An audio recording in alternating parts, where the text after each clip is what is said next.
Hello and welcome back IIT fighters. स्वागत है आपका फिर से लेक्चर नंबर 2 कैपेसिटर में। तो आई होप आपने फर्स्ट लेक्चर को एंजॉय किया होगा यार, बढ़िया तरीके से। आप उसकी प्रैक्टिस करना, उसके बेसिक्स जितने भी हमने डिस्कस किए थे वो बहुत जरूरी है आपके फाउंडेशन बिल्ड करने के लिए, क्वेश्चन सॉल्व करने के लिए। ओके दोस्तों, बात कर लेते हैं यार इस कॉन्सेप्ट की। जल्दी से मैं आपको समझा देता हूँ जो उसमें इंपॉर्टेंट कॉन्सेप्ट यूज होने वाले हैं, जिस पे क्वेश्चन आ सकते हैं उन फॉर्मुलाज पे भी हम फोकस करने वाले हैं। ठीक है, तो यार वो बोलते हैं कि यहाँ पे चार्जिंग करनी है, हमने कैपेसिटर को चार्ज करना है। तो हमने देखा एक बैटरी के थ्रू, एक स्विच के थ्रू उसको हमने कनेक्ट कर दिया। क्लियर है यहाँ पे डायग्राम में। वो बोलते हैं कि जैसे आप स्विच को क्लोज करते हो, ठीक है, स्विच को क्लोज करते हो तो ये चार्ज सप्लाई करना इसको स्टार्ट कर देता है। धीरे धीरे धीरे इसमें चार्ज बढ़ता जाएगा।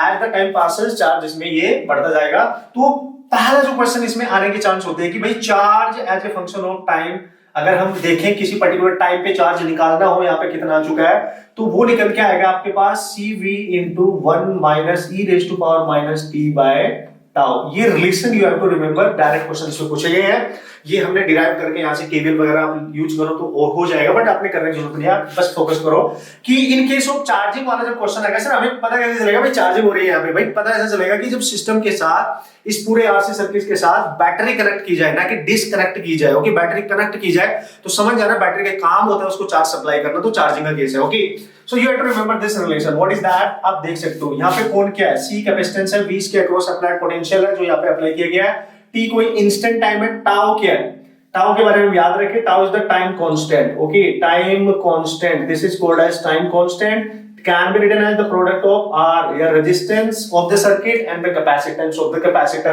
इन दोनों का प्रोडक्ट होता है। Why this is called as time constant? क्योंकि इन दोनों की जो डायमेंशन निकल के आती है, यूनिट निकल के आती है, वो टाइम के इक्वल होती है, टाइम कांस्टेंट को कहते हैं। ठीक है, अब इसके पीछे की थ्योरी क्या है वो अभी डिस्कस करने की जरूरत नहीं है, इतनी चीजें आपको पता होनी चाहिए एटलीस्ट कि आप निकाल सको चीजों को। ठीक है, ओके सो यार अब आप देखो, अगर मैं यहां लिख लूं एट t इक्वल टू 0, अगर मैं t इक्वल टू 0 पे निकालूं, जब आपने स्विच को क्लोज किया था उस समय क्या सिचुएशन रही होगी, तो चार्ज कितना होगा? देखो देखो इंस्टेंट पॉइंट पे है ना, इंस्टेंट पॉइंट पे तो चार्ज होगा यहाँ पे CV 1 minus e raise to power minus 0।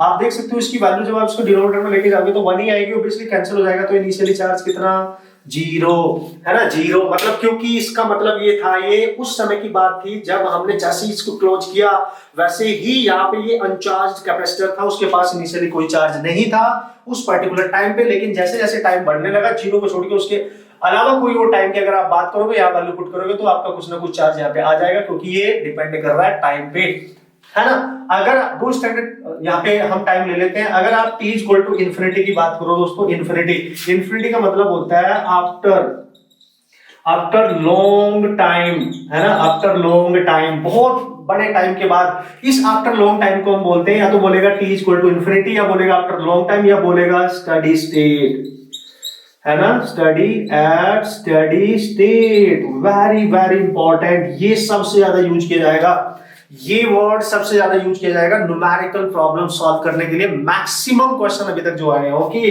तो सर यहाँ पे होगा क्या? पुट करके देखो आप, चार्ज बनेगा क्या?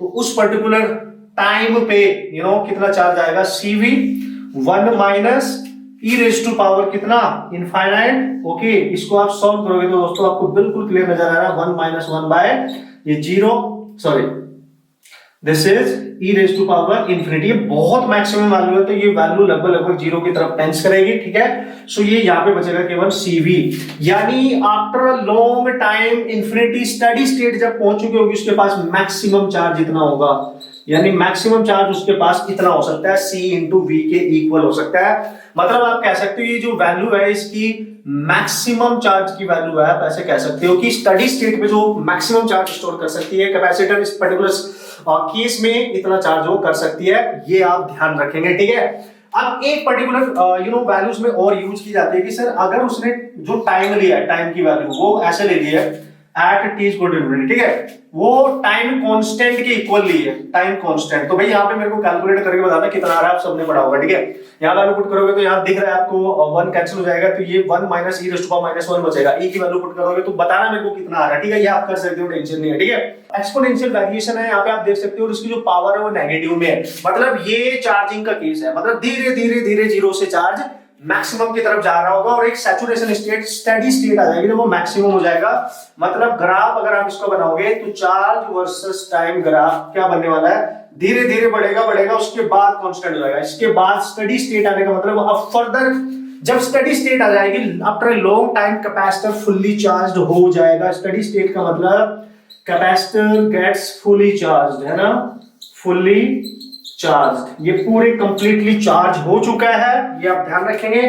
तो ये ग्राफ धीरे धीरे राइज करेगा, धीरे धीरे उसके बाद कांस्टेंट होगा। कांस्टेंट कहां पे होगा जाके आप देख सकते हो, ठीक है। और उसके पास जो चार्ज की वैल्यू होगी वो होगी CV, आप चेक करें, ठीक है, धीरे धीरे धीरे। ओके, सो ये यहाँ पे बन जाएगा। तो इस तरीके का बनेगा इसका वेरिएशन ऑफ द जो आपके यहाँ पे ग्राफ दिख रहा है कि किस तरीके से वो वैरी कर रहा है। तो ये कुछ बेसिक से पॉइंट्स हैं, you have to remember to solve the numerical problem. बढ़िया तरीके से क्वेश्चन सॉल्व करेंगे, इसके बहुत अच्छे अच्छे क्वेश्चंस आते हैं, पहले आप अप्लाई करना सीख लो क्या है। ओके, अब स्टडी स्टेट मैंने बोला बहुत इंपॉर्टेंट है ये, मतलब स्टडी स्टेट आ जाने पर स्टडी स्टेट की जो कंडीशन होती है दोस्तों, वो चार्जिंग में भी हो सकती है, वो डिस्चार्जिंग में भी हो सकती है, ठीक है। ओके, सो इस पे आ जाने पे कैपेसिटर फुल्ली चार्ज हो जाता है। Now you have to remember the most important point about this concept to solve the numerical problem. सबसे पहले मैं डिस्कस करने वाला हूं यहाँ पे, जब भी वो बात करेगा इस पॉइंट की, एट स्टडी स्टेट, ध्यान से समझे आप, एट स्टडी स्टेट आपको क्या याद रखना है, एट दिस कंडीशन, है ना, at this condition, very important point दोस्तों to solve the numerical problem. At this condition in the branch, okay, in the branch in which capacitor is connected, there is no current, वहां पे कोई current अब flow नहीं करेगी, मतलब current हो जाएगी आपकी जीरो। उस पर्टिकुलर ब्रांच में जिसमें कैपेसिटर कनेक्ट होगा वो स्टडी स्टेट पे होगा, उसमें कोई फर्दर करंट वहां फ्लो नहीं कर रही होगी। इस बात का आप ख्याल रखेंगे, ये बहुत इंपॉर्टेंट पॉइंट है क्वेश्चंस को क्रैक करने के लिए, क्वेश्चंस को सॉल्व करने के लिए, जो आपने याद रख लेना है। ओके, तो सबसे इंपॉर्टेंट पॉइंट जो आपने याद रखना है, पहली बात तो ये याद रखना है, ठीक है, जितना चार्ज स्टडी स्टेट में आ चुका होगा वो उतना ही रहने वाला है, मैक्स जो वैल्यू उसकी वहां पे उसने गेन कर लिया है। तो सबसे important point about the charging एक तो ये हो गया। अब न्यूमेरिकल करने के लिए और क्या पॉइंट हो सकते हैं, you have to remember guys, अब ध्यान से देखना। अगर वो क्वेश्चन में बोलेगा एट t इक्वल टू 0, भाई समझना, t इक्वल टू 0 का मतलब जस्ट आफ्टर, है ना, ये लैंग्वेज अगर यूज करेगा, जस्ट आफ्टर स्विच, यानी एस इज क्लोज्ड, अगर उसने बात करी कि यार t इक्वल टू 0 पे जस्ट स्विच क्लोज किया गया है ना उस पर्टिकुलर टाइम पे, तो वहां पे कैपेसिटर को किसी भी ब्रांच में जब कैपेसिटर अगर यूज हो रहा होगा तो इस पर्टिकुलर कंडीशन पे ये बोले या ये बोले कि t इक्वल टू 0 पे स्विच को क्लोज किया गया, या फिर just after the switch is close, just after बोले अगर जस्ट आफ्टर, है ना, तो ये capacitor we can replaced by a single wire. उन दो पॉइंट के बीच में, जैसे ये पॉइंट ए है, ये पॉइंट बी है, जहां पे इसकी पहली प्लेट है, दूसरी, दोनों प्लेट को मतलब कैपेसिटर को उठा के ए बी के बीच में आप एक straight wire, conducting wire just connect कर देंगे, मतलब वो शॉर्ट सर्किटिंग कर देंगे। आप उसको समझ पा रहे होंगे आप मेरी बात, रिप्लेस करेंगे to solve the numerical problems. This point Brahmastra point है न्यूमेरिकल करने के लिए, बस बेहतरीन तरीके से आप देखते जाओ। Point number 1, point number 2 and here is the point number 3। Okay, here is the point number 3।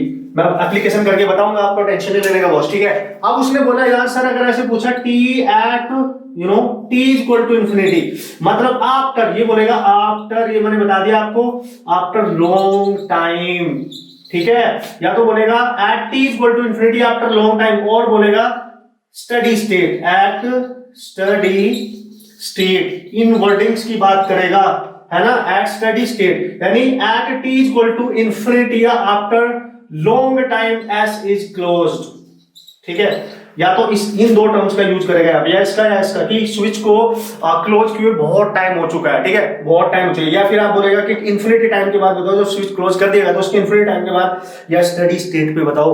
तो उस पर्टिकुलर कंडीशन में चूंकि दोस्तों कैपेसिटर फुल्ली चार्ज हो चुका होगा, फर्दर करंट वहां फ्लो नहीं करने वाली है, तो you can replace for this point, you can replace that capacitor, जैसे पॉइंट ए बी है, ये पहली प्लेट, ये दूसरी प्लेट, ठीक है, यू कैन रिप्लेस बाय ए और पॉइंट बी ओपन सर्किट की तरह काम करेंगे, ध्यान से समझना, open circuit, you can replace this as an open circuit, ये ओपन सर्किट की तरह काम करेगा वहां पे, क्योंकि कोई करंट फ्लो नहीं कर रही होगी, that's why you can replace this capacitor by this particular point. Okay, तो भाई ये पॉइंट न्यूमेरिकल करने में बहुत हेल्प करने वाले हैं दोस्तों, मजा आने वाला है, टेंशन लेने का नहीं।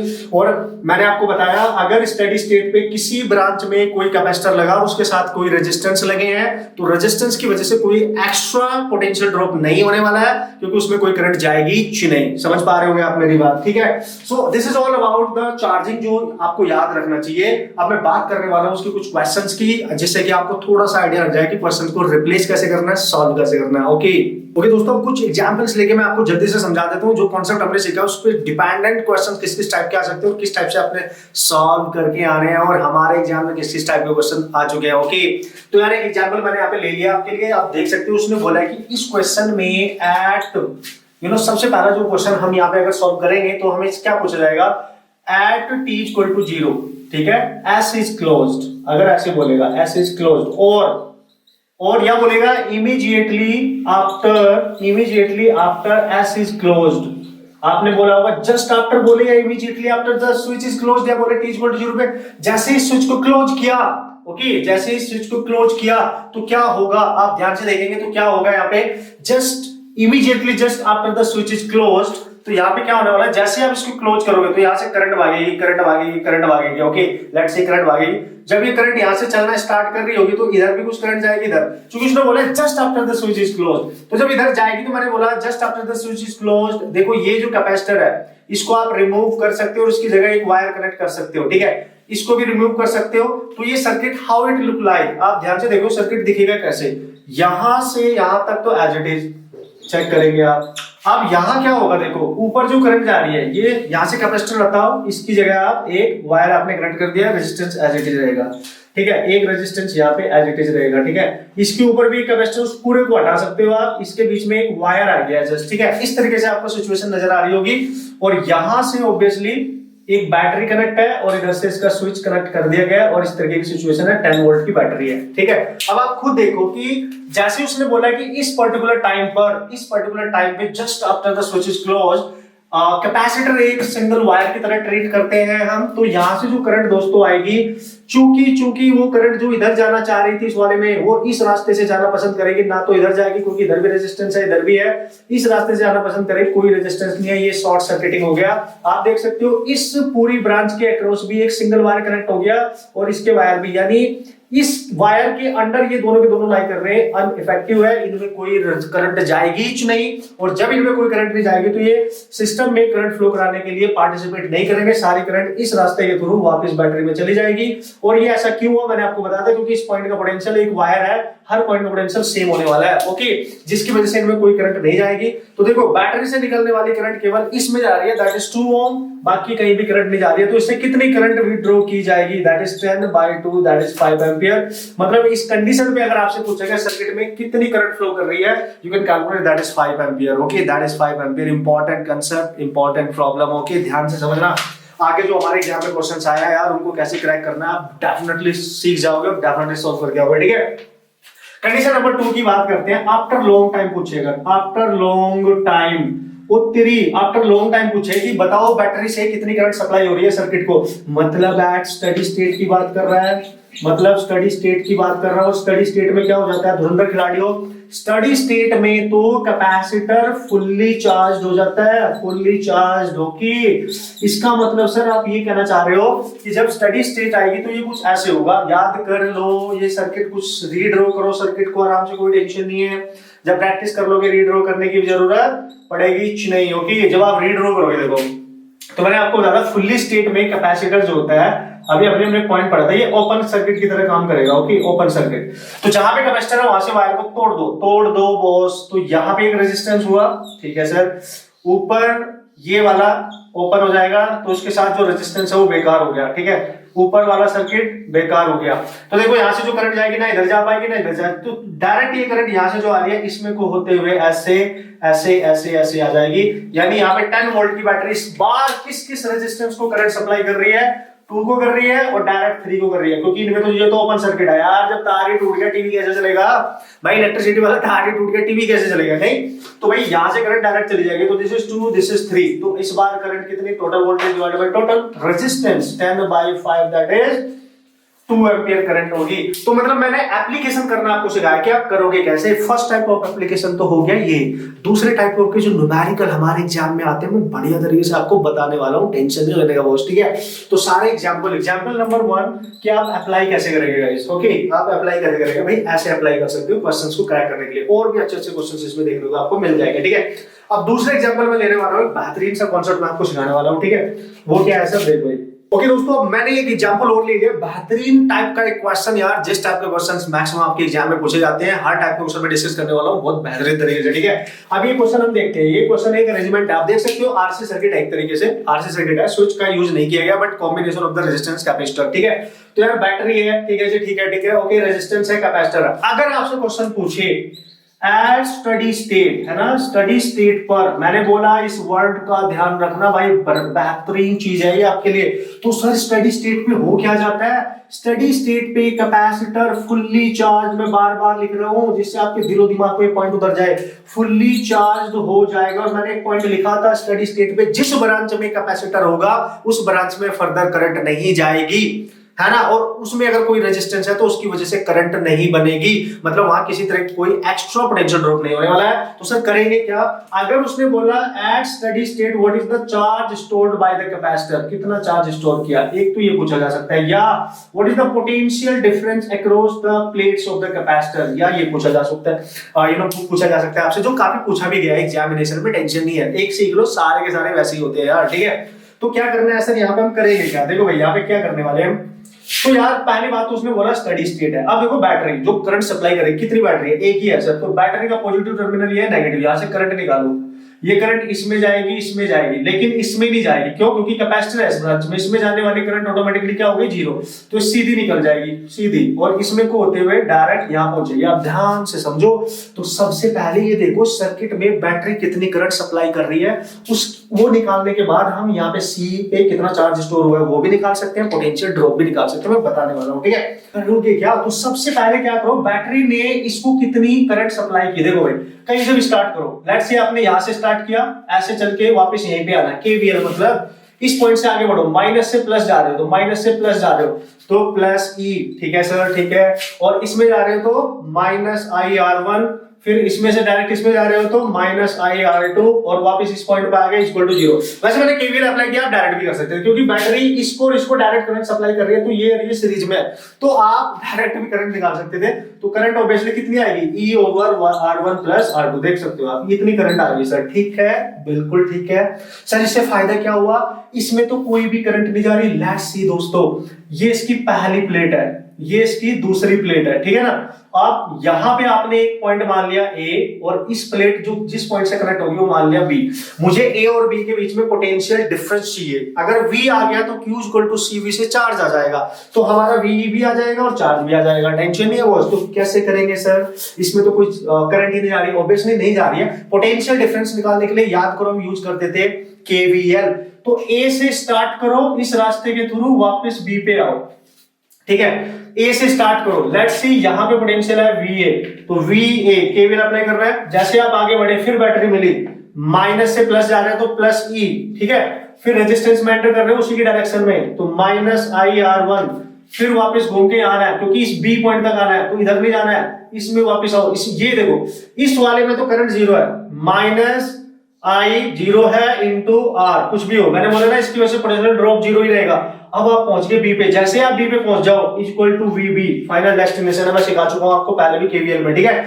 ये तो हो गया देखो दोस्तों 0, हमें चाहिए VA माइनस VB, तो क्या आएगा VA माइनस VB, इसको इधर लेके आओ, उसको ऊपर लेके जाओ, तो ये बन जाएगा आपका IR1 माइनस E। यहाँ पे आप I की वैल्यू पुट करो, ये देखो E over R1 plus R2 into R1 minus E, यहां से E कॉमन ले लो, ठीक है, E आ गया आपके पास कॉमन, यहां क्या बचेगा आपका 1/R1 plus R2, 1/R1 plus R2, और minus this is 1, this is 1, this is 1, LCM लो इसका, तो VA माइनस VB दोस्तों आपके पास आने वाला है, एलसीएम लोगे जब ऊपर जाके, दिस इज R1 एक्चुअली, तो ये R1 कैंसिल हो जाएगा, R2 बचेगा, आप देख लो करके, R2 बचेगा, तो यहां बचेगा R1 plus R2। This is your potential difference. Okay, in this problem, this is your potential difference across the two plates. और चूंकि इसकी वैल्यू पॉजिटिव आ रही है, मतलब आप बता सकते हो A पे पोटेंशियल ज्यादा है, B पे पोटेंशियल कम है। मतलब आप ये बता सकते हो इस प्लेट का पोटेंशियल ज्यादा होगा, मतलब इस पे चार्ज पॉजिटिव होगा और इस पे चार्ज नेगेटिव होगा। समझ रहे हो आप मेरी बात? क्योंकि यहाँ पे इसकी वैल्यू देखो पॉजिटिव में ही आ रही है निकल के। अब सर इस पे चार्ज कितना होगा? उड़ा दे यार, चार्ज तो ऐसे नहीं कर सकते हो। चार्ज होता है CV, तो चार्ज हो गया C और V कितना है आपके पास? Come on V। अच्छा EV तो था, EV तो है बाहर, तो CE ठीक है R2 over R1 plus R2।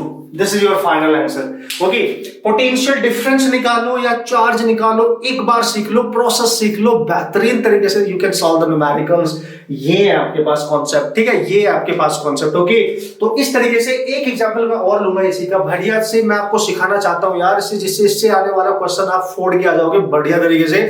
फिर चलते हैं नेक्स्ट कॉन्सेप्ट की तरफ। ओके दोस्तों, बात करते हैं एक और एग्जांपल की। बढ़िया देखो यार, जितने भी कॉन्सेप्ट मैं यहाँ पे यूज करने वाला हूँ, जितने भी एग्जांपल मैं यहाँ यूज करने वाला हूँ, मतलब वो बहुत इंपॉर्टेंट होने वाले हैं आपके एग्जाम में। जिस टाइप के क्वेश्चंस आते हैं उनको सीखने के लिए, उनको फाइट करने के लिए यार, उनके साथ उनको उड़ा के आने के लिए यार, मीन्स के क्वेश्चन गलत नहीं होने चाहिए आपके। ओके, समझना बात को। एक एग्जांपल ले रहा हूँ, एक बेहतरीन सा एक कॉन्सेप्ट और मैं यहाँ डिस्कस करूंगा इसके बाद आपके साथ। ओके, उसने बोला है कि आफ्टर, ओके, इस क्वेश्चन में बोला है आफ्टर एस इज क्लोज्ड। अच्छा, जिस क्वेश्चन में स्विच होएगा, मैंने आपको बताया क्या करना होता है, ठीक है। आफ्टर एस इज क्लोज्ड, जैसे एस को आप क्लोज करोगे, ठीक है, what is the time constant of the circuit. इस सर्किट में जो टाइम कांस्टेंट की वैल्यू होने वाली है, जब ये क्लोज कर दी चार्ज होगा, उसके साथ जो टाइम कांस्टेंट होगा उसकी वैल्यू बता दो, ठीक है। ऐसे क्वेश्चन पूछे जाएगा आपसे, ठीक है। अगर मतलब टाइम कांस्टेंट से रिलेटेड न्यूमेरिकल आता है तो how to solve the problem. तो जैसे आप इसको क्लोज करोगे, देखो मैंने आपको कहा जैसे ही क्लोज करोगे, तो जैसे ही क्लोज करोगे after the switch is closed, मैंने बोला था अगर किसी क्वेश्चन में कैपेसिटर यूज हो रहा है, आप समझ ना भाई, तो आप टाइम कांस्टेंट निकालने के लिए बेहतरीन कॉन्सेप्ट जो आपको बताने वाला हूं, जब भी आपसे क्वेश्चन पूछे जाए टाइम कांस्टेंट का, तो जो बैटरी होगी, बैटरी, ठीक है, जो बैटरी होगी, ठीक है, बैटरी जो होगी आपके पास, उसको रिप्लेस करना है आपने, उसको हटाना है, उसको रिमूव करना है। रिमूव करो बाय स्ट्रेट वायर। एक स्ट्रेट वायर लो, शॉर्ट सर्किट बना दो और उसको रिमूव कर दो, फिर क्वेश्चन को सॉल्व करो। फिर ये देखो कि कैपेसिटर की दोनों प्लेट के अक्रॉस, एक इधर ये प्लेट इस पॉइंट से कनेक्ट है, ये इस पॉइंट से कनेक्ट है, कितना रेजिस्टेंस है। और आपको पता है टाइम कांस्टेंट होता है RC। अगर R बहुत सारे हैं तो R इक्विवेलेंट ले लेना, ठीक है।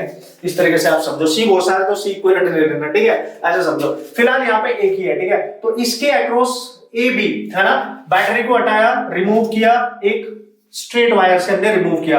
अब कैपेसिटर को हटाना है, कैपेसिटर को रिमूव करना है, उसके अक्रॉस पॉइंट मान लेना A और B पॉइंट मान लेना दोनों टर्मिनल के वर्ड, और वहां पे निकाल लेना RAB, अक्रॉस RAB निकाल सकते हो आप। कैसे सर, मैं बता रहा हूं, ठीक है। तो हम क्या करने वाले हैं, जैसे ही टाइम कांस्टेंट से रिलेटेड क्वेश्चन आएगा तो R निकालना पड़ता है, तो क्या करना है, देखो स्विच को जैसे ही क्लोज किया, बैटरी को हटाओ, शॉर्ट सर्किट कर दो, कर दिया जी, ठीक है।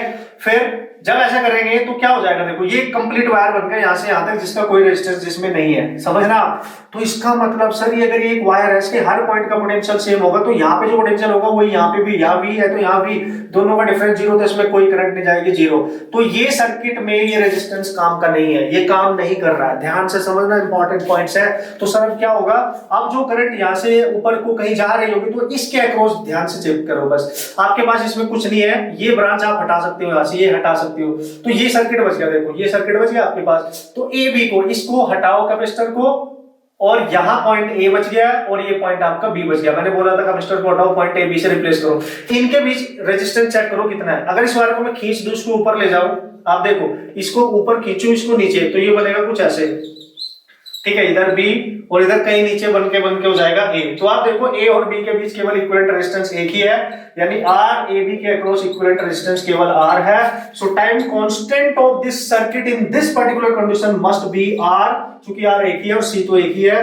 This is your answer, this is your answer. आप ध्यान से समझो, आप बोलोगे यार सर टाइम कांस्टेंट तो RC होता है, नहीं, इस क्वेश्चन के अकॉर्डिंग चूंकि एक ही आ रहा है इसलिए आ रहा है। अगर उसमें 2R होते तो 2R लेता, 3 होते तो 3, 3/2 होते तो कुछ भी, मतलब but how to solve the type of problem, approach कैसे लगाना है भाई, ये इंपॉर्टेंट पॉइंट है, ये आपने याद रखना। टाइम कांस्टेंट से रिलेटेड जब भी क्वेश्चन आएगा, कैपेसिटर को 2 टर्मिनल में कन्वर्ट कर देना, जिनके अप्रोच रेजिस्टेंस निकालना और बैटरी को रिप्लेस कर देना स्ट्रेट वायर से, शॉर्ट सर्किटेड उसको कर सकते हो आप, ठीक है। ये है इसका लॉजिक। तो हर टाइप का क्वेश्चन मैं आपके साथ डिस्कस कर रहा हूं, जिससे आप हर टाइप का क्वेश्चन सॉल्व करके आ सके। अब एक बहुत बेहतरीन क्वेश्चन जो है भाई आपके जेईई के एग्जाम के लिए, बहुत इंपॉर्टेंट है, आईआईटी के लिए आपके, ठीक है।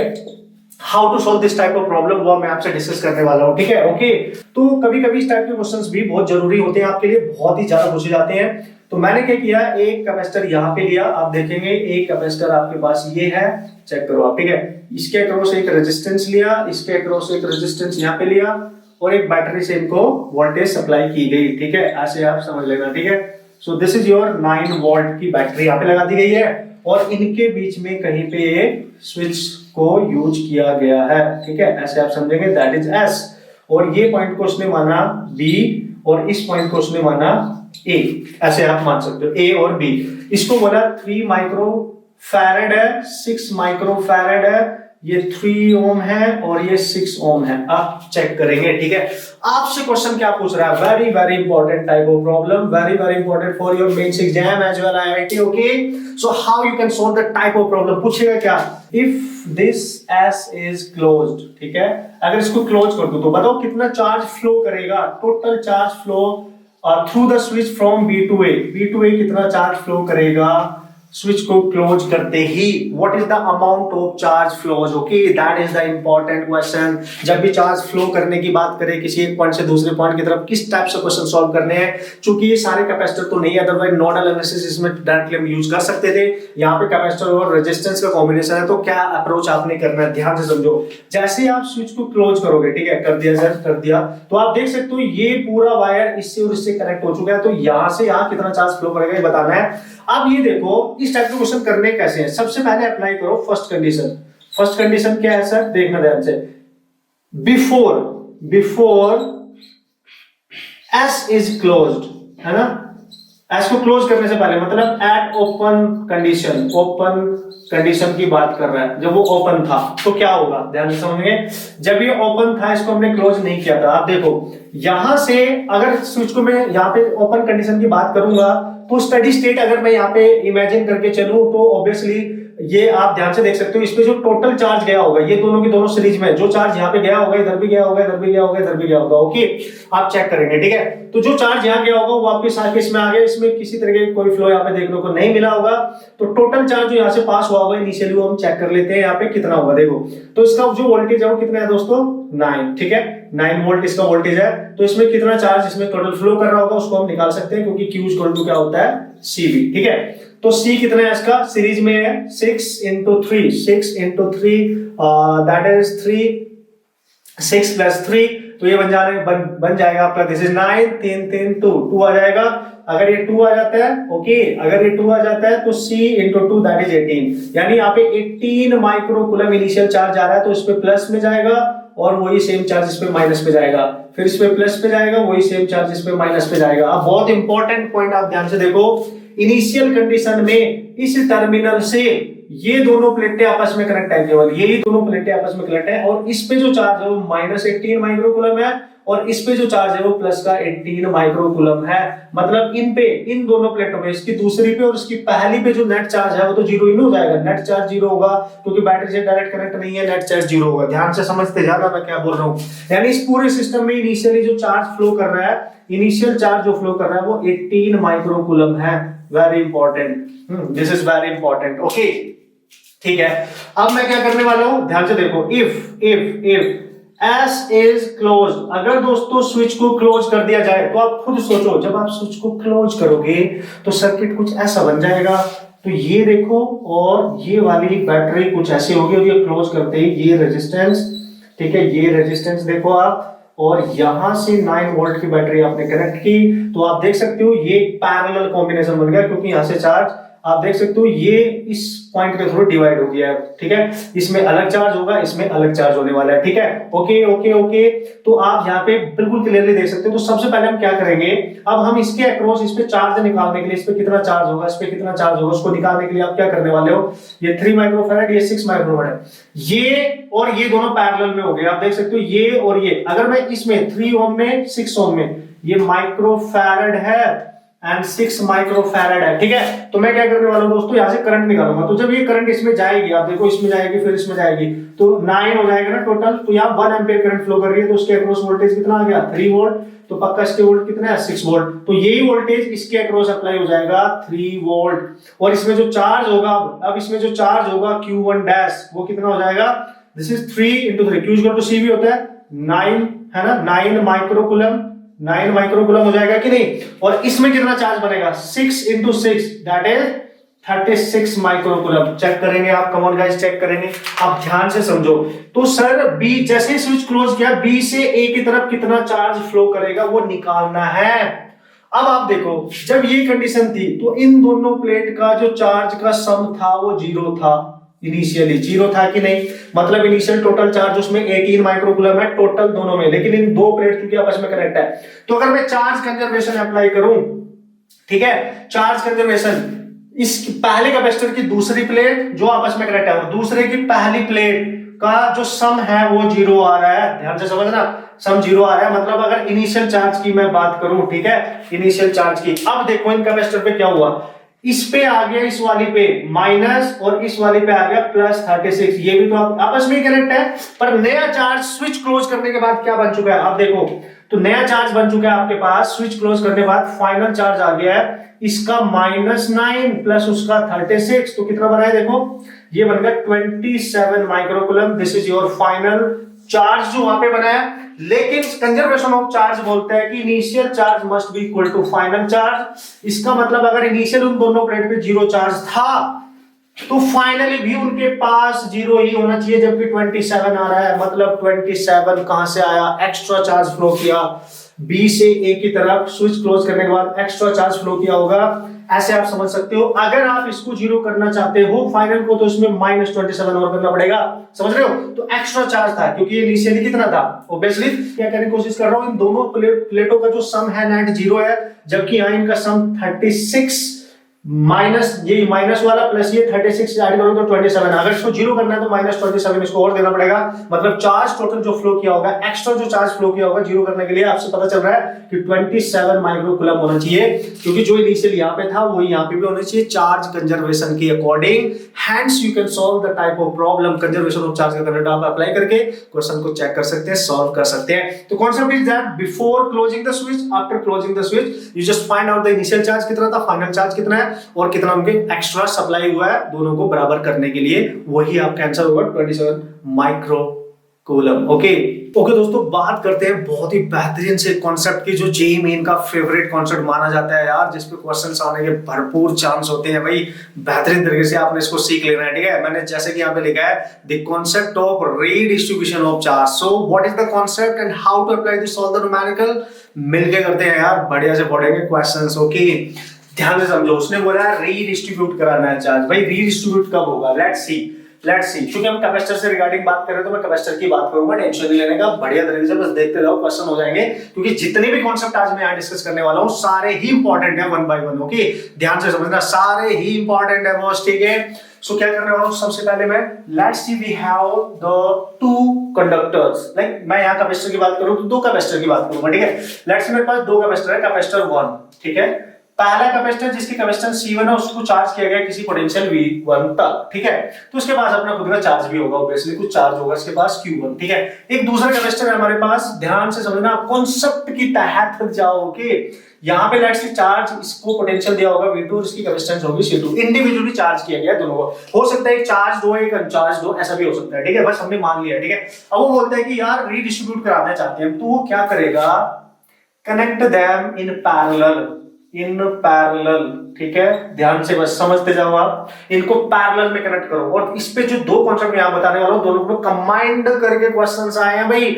चुटकियों में सॉल्व कर सकते हो फ्रैक्शन ऑफ सेकंड में, अगर बढ़िया सा फंडामेंटल तरीका सीख लिया। ओके, वो बोलेगा कि इनको आपस में कनेक्ट कर दो पैरेलल में। ठीक है सर, कर लेते हैं। पहला को दूसरे के साथ आपस में ही कनेक्ट कर दिया। समझने की कोशिश करना, यानी इसके पास कैपेसिटेंस C1 है, इसके पास कैपेसिटेंस C2 है, दोनों को ही आपस में कनेक्ट कर दिया। तो क्या होगा, ध्यान से समझ, पैरेलल में कनेक्ट किया है सर इनको पैरेलल में। इसका मतलब अब होगा जो कैपेसिटर के पास ज्यादा चार्ज होगा वो अपना चार्ज सप्लाई करना स्टार्ट करेगा। तब तक करेगा जब तक दोनों का पोटेंशियल सेम ना हो जाए। इस कॉन्सेप्ट को बोला जाता है रीडिस्ट्रीब्यूशन ऑफ चार्ज, मतलब नए चार्ज यहां पे बन जाएंगे। क्यों? क्योंकि आपने दो कंडक्टर थे आपके पास, कंडक्टर ए कंडक्टर बी, समझना, कंडक्टर ए कंडक्टर बी किसी मेटालिक वायर के थ्रू कनेक्ट कर दिया, समझना। तो ये कंडक्टर ए, उसमें कुछ अलग चार्ज होगा, पोटेंशियल कैपेसिटेंस जो भी होगी, ये तब तक चार्ज शेयर करेंगे। आपको शेयरिंग ऑफ चार्ज भी इसको बोला जाता है, जब तक दोनों सेम पोटेंशियल पे ना आ जाए, कॉमन पोटेंशियल पे ना आ जाए। समझ बात को मेरी, मैं क्या कहना चाह रहा हूं, दोनों अपना पोटेंशियल सेम कर लेंगे, क्योंकि यहाँ कोई बैटरी नहीं है, आपस में इनको कनेक्ट किया, एक चार्ज एक अनचार्ज्ड है, तो ये आपस में ही चार्ज को सप्लाई करना स्टार्ट कर देते हैं और सेम पोटेंशियल पे आ जाएंगे। So important point is that redistribution के कॉन्सेप्ट में कॉमन पोटेंशियल हो जाता है दोनों कैपेसिटर का, and that common potential we can calculate. भाई आपको पता है Q इक्वल टू होता है CV, तो Q बाय C, तो नेट चार्ज कितना था initially, Q1 Q2 bye C1 plus C2। यहां से निकाल लेना Q1 कितना आएगा इनिशियली, Q1 कितना आएगा। इसका मतलब सर यहाँ पे इनको ऐसा करने से, आप समझे बात को, यहाँ पे ऐसा करने से जो इनके पास इनिशियल चार्ज था Q1 था, इसके पास Q2 था, इनिशियल कितना होगा C1 V1 C2 V2, इसके पास ये रहा होगा, तो यहां लिखोगे C1 V1 plus C2 V2 और नीचे आएगा C1 प्लस C2। यहां से तो आ जाएगा कॉमन पोटेंशियल। तो जब इनका पोटेंशियल चेंज हो गया, मतलब कॉमन पोटेंशियल पे यहां बात कर रहे हैं, तो पोटेंशियल चेंज होते ही चार्ज बदल जाएगा। तो इसको जैसे आप कनेक्ट करोगे, इसके ऊपर एक नया चार्ज प्रोड्यूस होएगा, दैट इज Q1, इस पे एक नया चार्ज आएगा, जैसे Q1 डैश Q2 डैश। तो जो नए चार्ज है वो क्या होंगे, Q equal to CV, C1 तो C1 ही रहेगा ना, लेकिन V बदल चुका है, Q2 डैश C2, लेकिन V बदल चुका है, और V कहां से निकालेंगे सर, यहां से निकाल लेना। This is the important point. But करोड़ों की बात किया, वो तो मैंने बताई ही नहीं, आपने कुछ भी नहीं। ठीक है दोस्तों, याद रखना ये तभी पॉसिबल है जब ये वाला पॉइंट, ये वाली प्लेट प्लस होगी और ये वाली भी प्लस होगी। जब आप सेम पोलैरिटी वाली प्लेट को कनेक्ट करोगे, ये माइनस तो ये भी माइनस, सेम पोलैरिटी वाली प्लेट्स को कनेक्ट किया तब ये यूज किया, समझना, सेम पोलैरिटी वाली प्लेट को कनेक्ट किया तब ये यूज किया। ओके, अगर ऐसा हो जाए सर, अगर ऐसा हो जाए कि ये पहली कैपेसिटर है, ये दूसरी कैपेसिटर, और दोनों को आपस में कनेक्ट ही तो करना था रीडिस्ट्रीब्यूट कराने के लिए। ओके, लेकिन पहले की ले ली मैंने पॉजिटिव, दूसरे की ले ली नेगेटिव, इसके लिए नेगेटिव, इसके लिए पॉजिटिव, इस पे चार्ज ऑब्वियसली इनिशियली कितना था Q1, इनिशियली कितना था Q2, जैसे ही कनेक्ट किया इनका पोटेंशियल सेम हो जाएगा, कॉमन पोटेंशियल पे आ जाएंगे। तो यहाँ पे अपोजिट प्लेट्स को कनेक्ट किया गया। वेरी वेरी इंपॉर्टेंट, जो IIT और जेईई में जो ज्यादातर क्वेश्चंस आते हैं, इस कंडीशन का यूज करके इच क्वेश्चंस पूछे जाते हैं। You have to remember, okay, बढ़िया तरीके से। ओके, सो क्या करना होगा सर इसके लिए, तो याद करो मैंने आपको बताया था, इसके लिए अब हम देखेंगे कि किसका चार्ज ज्यादा है। To find the value of V, check करो Q1 अगर ग्रेटर देन हुआ Q2 से, ठीक है, तो आप यहां लोगे Q1, अब ऐड नहीं करोगे, minus Q2 over C1 plus C2 से निकाल के आना है कॉमन पोटेंशियल। एक बार ये आ गया तो नए चार्ज तो आ ही जाएंगे ना यार, ठीक है। अगर दोस्तों आपका इस वाली का इनिशियल चार्ज ज्यादा हुआ, यानी Q2 अगर ग्रेटर देन, पहले ही चेक कर लेना इनिशियल जो चार्ज था उन पे, ठीक है, तो फिर आप यहां पे लिखोगे Q2 minus Q1 bye C1 plus C2। ये मैं पहले भी बता चुका हूं, इन छोटे छोटे मगर खोटे खोटे प्यारे प्यारे कंसेप्ट का आपने यूज करके चलना है। ओके, बेहतरीन तरीके से अगर कॉन्सेप्ट को सीख के क्वेश्चंस को उड़ाना चाहते हो भाई अपने एग्जाम जेईई मेंस के, ओके, तो ध्यान से समझो आप। अच्छा सर अब क्या करेंगे, अब तो निकाल ही लोगे ना यार, अब क्या टेंशन है। अगर इस पे नया चार्ज बना है Q1 डैश, तो आपका आएगा C1V, इस पे नया चार्ज है Q2 डैश C2V। मेन मुद्दा है V निकालने का, टेंशन नहीं हो, यहां से ऐसे निकालना है। तो remember both the conditions when you connect them in parallel combination to redistribute the charge. Okay, remember sharing of charge भी बोलते हैं। अब इसमें जो न्यूमेरिकल आएगा वो इंडिविजुअली कभी नहीं आता, बहुत रेयर आता है, बट बहुत रेयर आता है, ठीक है। बट अगर आ गया तो भी कर लेंगे। और जो इसमें एक बेहतरीन कॉन्सेप्ट वो यूज करेगा, ध्यान से समझना, बेहतरीन कॉन्सेप्ट क्या यूज करेगा सर, वो दो कंडीशन यहाँ पे आपको याद करके चलनी है, वेरी वेरी इंपॉर्टेंट, व्हेन पहला केस ब्रह्मास्त्र पॉइंट्स हैं ये, when capacitor, when battery, actually battery is remains connected, है ना, रिमेन्स कनेक्टेड। अगर बैटरी को आपने सिस्टम के साथ लगा के रखा, ठीक है, एक कंडीशन ये बनेगी, दूसरी बनेगी व्हेन बैटरी इज डिसकनेक्टेड, अगर बैटरी को फिल करने के बाद हटा दिया जाता है, मतलब समझना, उसने बोला, देखना, उसने बोला एक कैपेसिटर है हमारे पास, ठीक है, एक कैपेसिटर है, और उस कैपेसिटर को आपने क्या किया, एक बैटरी के साथ कनेक्ट करके रखा है, और उसमें अब किसी तरीके की फिलिंग कर दी है, ठीक है, तो उसमें डाइलेक्ट्रिक मटेरियल फिल कर दिया है के का, उसने बोला बैटरी को नहीं हटाया, बैटरी को लगा के रखा है, तो भाई क्या होगा, very very important, which are the factor जो चेंज हो जाएगा, विच वन द फैक्टर जो चेंज नहीं होगा, ओके। अब इसमें क्या किया, इस वाली कंडीशन में क्या किया कि बैटरी हटा दी, समझना, बैटरी को हटा दिया, बैटरी को रिमूव कर दिया और आपको फिल कर दिया इसको, के इसका फिल कर दिया, डायरेक्टली इसमें फिल कर दिया, है ना, तो दोनों में क्या होगा, देखो, बैटरी को सप्लाई किया गया, बैटरी को एज इट इज लगा के रखा, मतलब बैटरी का पोटेंशियल के फिल करने के बाद भी सेम होगा, यानी बैटरी का जो पहले पोटेंशियल था बाद में भी सेम होगा, अगर पोटेंशियल सेम है तो इलेक्ट्रिक फील्ड जो पहले था वो बाद में भी सेम होगा, V इक्वल टू, आपको पता है V equal to into D होता है, तो V सेम तो E भी सेम, समझना बात को। लेकिन सर क्या चेंज हो जाएगा, Q चेंज हो जाएगा, Q चेंज हो जाएगा, है ना, समझना, Q चेंज हो जाएगा, यानी जो उसका चार्ज है वो बदल जाएगा, वो चेंज हो जाएगा, चार्ज चेंज हो जाएगा, उसकी वजह से एनर्जी भी चेंज हो जाएगी, कैपेसिटेंस भी चेंज हो जाएगी।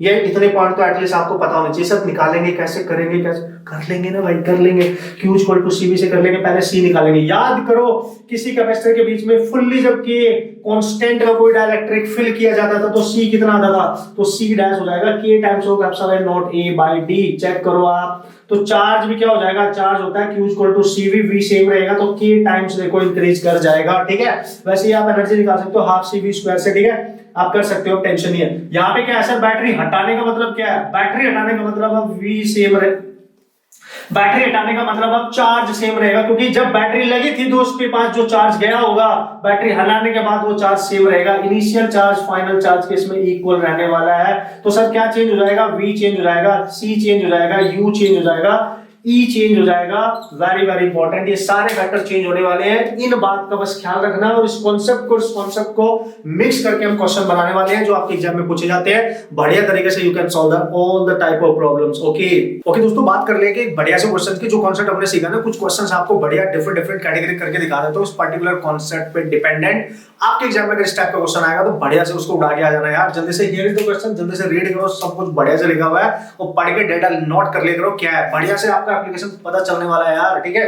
तो यार क्वेश्चन में बहुत क्लियरली बोला गया है कि दो अलग अलग कैपेसिटर है, एक कैपेसिटर C का है, आप देख सकते हो, और उसको बैटरी V अप्लाई करके उसको चार्ज किया जा रहा है, ठीक है। दूसरा कैपेसिटर और है जिसकी कैपेसिटेंस 2C है, उस पे जो बैटरी अप्लाई की गई है 2 वोल्ट की बैटरी यहाँ पे अप्लाई करी गई है, 2V वोल्ट की यहाँ पे बैटरी अप्लाई की गई है, तो ये इंडिविजुअल इसको चार्ज दे रही है, लेट्स सी इसने इनिशियली इसको चार्ज दिया कितना, Q इक्वल टू CV, इसको कितना चार्ज दिया इनिशियली, इसको उसने Q equal to CV 4 CV इतना चार्ज दे चुकी है। फिर उसने बहुत क्लियरली क्वेश्चन में बोला है कि अब दोनों बैटरी को डिस्कनेक्ट कर दिया गया है, दोनों बैटरी को हटा दिया गया है, कैपेसिटर को उठा के आपस में पैरेलल में कनेक्ट कर दिया गया है, समझना, डिस्कनेक्ट कर देना मतलब डिस्कनेक्ट करने के बाद चार्ज जो पहले था अभी भी वही रहेगा, समझ पा रहे होंगे आप मेरी बात, है ना, चार्ज जो पहले था अभी भी वही रहेगा, डिस्कनेक्ट कर दी बैटरी, है ना, जो चार्ज उसने स्टोर कर लिया था अभी भी रहेगा, तो अपना इनिशियल चार्ज ये रीडिस्ट्रीब्यूट करने स्टार्ट करेंगे, ये क्लियरली बोला है। बट क्वेश्चन में बोला है कि किसी एक कैपेसिटर की पॉजिटिव प्लेट दूसरे कैपेसिटर की नेगेटिव से कनेक्ट है, मतलब अपोजिट पोलैरिटी के साथ है,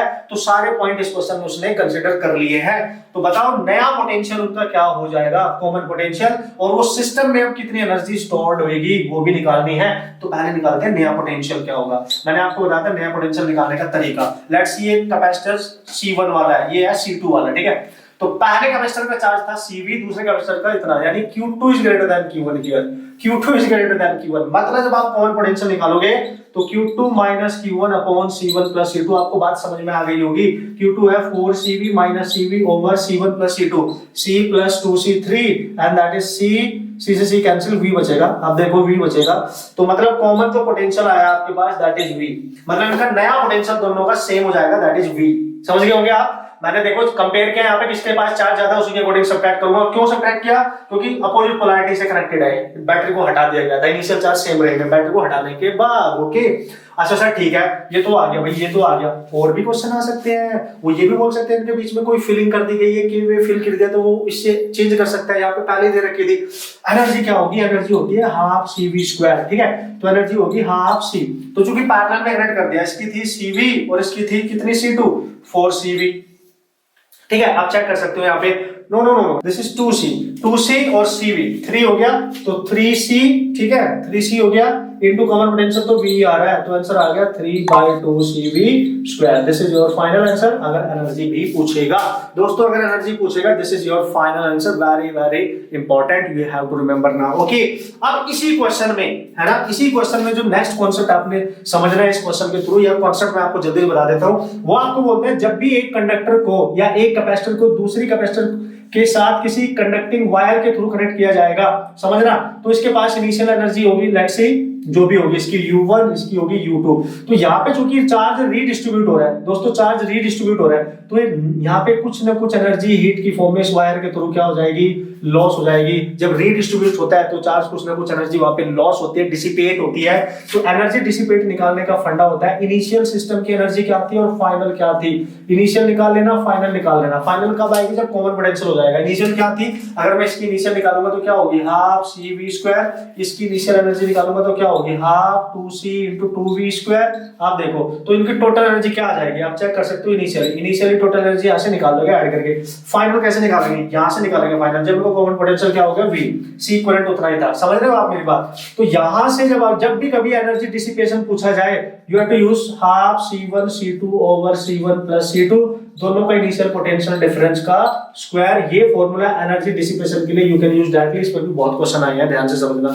रीडिस्ट्रीब्यूट तब भी जब भी होगा चार्ज, तो डायरेक्ट एनर्जी लॉस यहां से निकाल सकते हो, एनर्जी कितनी डिसिपेट हुई है यहां से निकाल सकते हो। अगर वो पूछ रहा है percentage of energy loss, dissipation energy का, तो इनिशियल सिस्टम की जो एनर्जी होगी उससे मल्टीप्लाई कर देना, 100 से मल्टीप्लाई करोगे तो आपकी परसेंटेज आ जाएगी। इस तरीके के क्वेश्चन भी पूछे जाते हैं।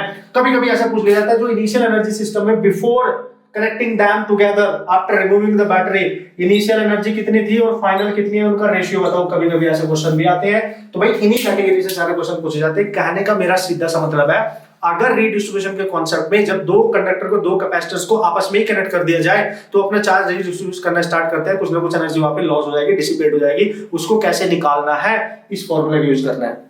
दोनों की इनिशियल C1 C2 देखने हो तो C1 C2 तो वही रहेगी, दोनों का इनिशियल V1 V2 देख लेना, दैट्स इट। ओके ये इंपॉर्टेंट कॉन्सेप्ट होने वाला है आपके लिए, ठीक है। अब आप करेंगे क्या, कुछ क्वेश्चंस एक मैं आपको जल्दी से यहाँ पे करके दिखा देता हूँ, जिससे आपको आइडिया लग जाएगा how to solve the problem. Let's C.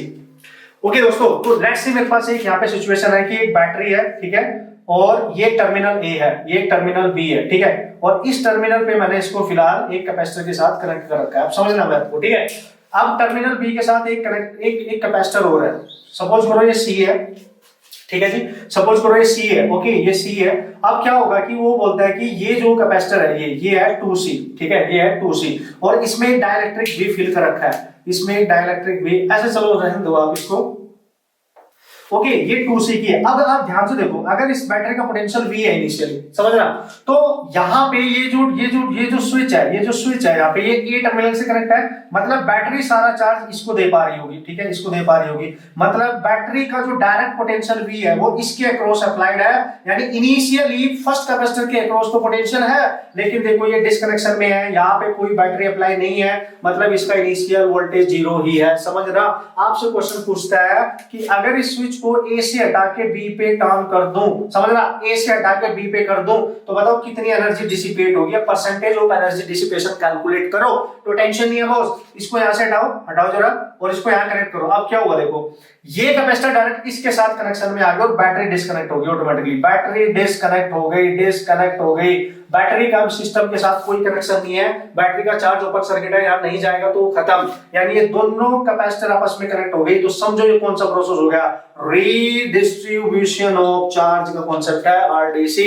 Very important, ऐसे समझना है। जब बैटरी को हटा के आपस में कैपेसिटर को कनेक्ट कर दिया तो समझना ना, रीडिस्ट्रीब्यूशन का कॉन्सेप्ट है, रीडिस्ट्रीब्यूशन के अकॉर्डिंग क्वेश्चन को सॉल्व करके आना है। तो सर ये तो हमें पहले ही पता है, अब क्या करना है, देखो अगर लॉस पूछा है तेरे से एनर्जी का, तो हाफ C1 C2, ठीक है, over C1 plus C2 V1 minus V2 का होल स्क्वायर इनिशियली। तो पुट करो, देखो वैल्यू, हाँ C1 क्या है भाई C है, C2 क्या है भाई 2C है, डिवाइड में 3C। V1 क्या था भाई इनिशियली V था, माइनस दूसरी वाली का क्या था, जब बैटरी इससे कनेक्ट थी दूसरी वाली का क्या था 0 था, तो 0 का स्क्वायर, तो ये बन चुका है। यहाँ पे आप देख सकते हो C से C कैंसिल हो गया, 2 से 2 कैंसिल हो गया, this is CV square by 3। This is your energy, dissipated energy.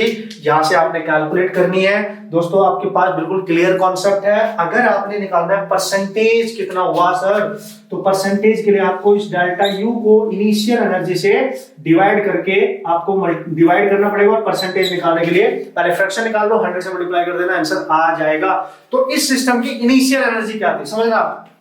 ठीक है सर, इनिशियल का मतलब जब ये कैपेसिटर केवल इससे कनेक्ट थी, क्योंकि ये तो चार्ज हुआ ही नहीं था, इस पे तो पोटेंशियल 0 था, तो इनिशियल एनर्जी क्या थी इसके पास, इनिशियल एनर्जी इसने इसको एनर्जी सप्लाई की थी, यानी हाफ C था इसका कैपेसिटेंस, और V इतनी एनर्जी थी केवल इनिशियली, समझो। तो ये आ जाएगा आपके पास, यह है CV स्क्वायर बाय 3, और डिवाइड में आ जाएगा CV स्क्वायर बाय 2, ये हो गया कैंसिल, तो आ गया 2/3, 100 से मल्टीप्लाई कर देना, परसेंटेज आपकी आ जाएगी 33.3 इंटू 2, यानी आ जाएगा 6.6%। इतनी एनर्जी उसने डिसिपेट की होगी परसेंटेज में। इस टाइप के क्वेश्चंस भी आपसे पूछे जा सकते हैं, नो प्रॉब्लम एट ऑल। बढ़िया से कॉन्सेप्ट आप सीख के जाओगे तो हर टाइप का question guys you can solve. बढ़िया तरीके से आप बढ़िया से क्वेश्चन को अप्लाई करना सीखना है कॉन्सेप्ट को, उसमें ये ही आपका टारगेट होना चाहिए, अच्छे से आपने कॉन्सेप्ट को सीख लेना है। ओके डियर एस्पिरेंट, अब बात करते हैं नए क्वेश्चंस की यार, जो इसी कॉन्सेप्ट पे डिपेंडेंट है और किस तरीके से आपने उसको जल्दी से क्रैक करना है। आपने फटाक से क्वेश्चन को पढ़ लेना, क्वेश्चन में क्या बोला गया, और जल्दी से इसको ट्राई करते हैं, कॉन्सेप्ट अप्लाई करके। मैं चाहता हूं आप इतने एटलीस्ट क्वेश्चन प्रैक्टिस करके जाए कि आप उस पर डिपेंडेंट क्वेश्चन अगर आता है उस कॉन्सेप्ट से रिलेटेड, तो आपसे गलत नहीं होना चाहिए। ओके, तो यार देखो क्वेश्चन में क्लियर बोला गया कि दो कैपेसिटर है, कि कैपेसिटेंस C है, दूसरे की 2C है, दोनों को पैरेलली कनेक्ट किया गया। ठीक है भाई, ठीक है, ओके, पैरेलली कनेक्ट किया गया है, और एक बैटरी से इनको पैरेलली कनेक्ट कर दिया गया है। आप चेक करें, कैपेसिटेंस C, कैपेसिटेंस 2C, और बैटरी अप्लाइड की गई है V वोल्ट की। ठीक है, अब वो क्या बोलता है कि चलो ठीक है भाई, V वोल्ट की बैटरी है, तो देखते हैं इस पे इनिशियल कितना चार्ज सप्लाई किया गया। ठीक है, इनिशियल चार्ज उसमें सप्लाई किया गया है इस पूरे पे C पूरा लेना पड़ेगा, 3C इक्विवेलेंट इनटू V, ये आ गया इनिशियल चार्ज सिस्टम में। अब क्वेश्चन में बोल रहा है कि बैटरी को हटा दूं, इफ बैटरी इज डिस्कनेक्टेड, चलो भाई हटा देते हैं। बैटरी को अगर हटा दिया जाता है, ठीक है, और जो C कैपेसिटेंस वाली कैपेसिटर है उसको फिल कर दूं किसी कैपेसिटेंस किसी डाइलेक्ट्रिक कांस्टेंट K के साथ, और ये अभी भी 2C रहेगा, तो बताओ नया पोटेंशियल क्या होगा, क्योंकि इसकी कैपेसिटेंस चेंज हो चुकी है K के फिल करने से। अब देखो बैटरी को रिमूव किया गया, समझना, बैटरी को रिमूव किया, और बैटरी को रिमूव करने के बाद चार्ज सेम रहेगा, यानी इनिशियल चार्ज क्या था और बैटरी को रिमूव करने के बाद जो चार्ज होगा वो क्या था, सेम रहेगा। तो आपसे पूछा जा रहा है कि अब बताओ नया पोटेंशियल इनके बीच में क्या होगा, नया potential difference across the two capacitors क्या होगा। तो टेंशन नहीं है बॉस, कॉन्सेप्ट हम पढ़ चुके हैं कि यार बैटरी कनेक्ट थी, वो चार्ज सप्लाई करेगी और रिमूव करने के बाद चार्ज सेम रहेगा। ठीक है, सिंपल, और केस में इंसर्ट कर दिया, तो उसकी जो नई कैपेसिटेंस होगी वो होगी K, पहले थी C, तो K टाइम बढ़ जाती है ना, और ये तो एज इट इज है कितना 2C, तो C इक्विवेलेंट कितना आएगा KC plus 2C, and this is your C and that is K plus 2, ये आ गया नया C इक्विवेलेंट। तो नया पोटेंशियल कैसे निकालोगे, देखो इनिशियल चार्ज कितना था 3CV, final charge K equal यही तो होगा, तो पोटेंशियल क्या होता है, चार्ज इक्वल टू CV, तो ये फाइनल और C इक्विवेलेंट और नया पोटेंशियल ये हो गया। तो फाइनल चार्ज कितना है CV, और C इक्विवेलेंट कितना है CK plus 2 into V dash, तो C से C cancel, 3V by K plus 2, and this is your new potential in this condition. तो बहुत ध्यान से आप देख सकते हैं how quickly you can solve the problem. अगर आपके फंडामेंटल कॉन्सेप्ट क्लियर है तो भाई बढ़िया तरीके से आप अपने क्वेश्चन सॉल्व करके आ सकते हो। ठीक है, तो दोस्तों बात करने वाले हैं उस कॉन्सेप्ट की, जब किसी भी पैरेलल प्लेट कैपेसिटर के बीच में कोई डाइलेक्ट्रिक कांस्टेंट फिल किया जाता है तो उसका क्वेश्चन कैसे सॉल्व करना होता है। आप बोलोगे यार सर वो तो आपने बता नहीं दिया था। नहीं, मैं ये कहने की कोशिश कर रहा हूँ कि यहाँ पे जो डाइलेक्ट्रिक मीडियम फिल किया जा रहा है उसके डिफरेंट तरीके हो सकते हैं, डिफरेंट तरीके होने की वजह से क्वेश्चंस करने का तरीका चेंज हो जाता है, ध्यान से समझना।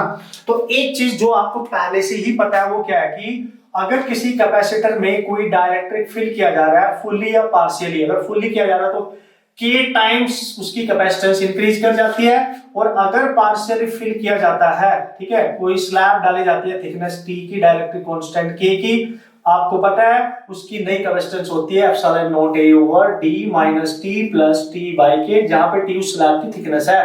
ये आप सबको पता है, ठीक है। अब मैं क्वेश्चन क्या बोलने की कोशिश कर रहा हूं, आपको ध्यान से समझो। टाइप जो इसमें बनेंगे, अगर दोस्तों इसके अंदर ये जो के था ये तब पॉसिबल था जब ये के वेरी नहीं कर रहा था, कांस्टेंट था। जब ये डिस्टेंस के अकॉर्डिंग हमने इस तरीके से फिल किया है कि यहाँ पे वेरिएबल नहीं है, कांस्टेंट है, तब डायरेक्ट आप इस तरीके से निकाल रहे थे।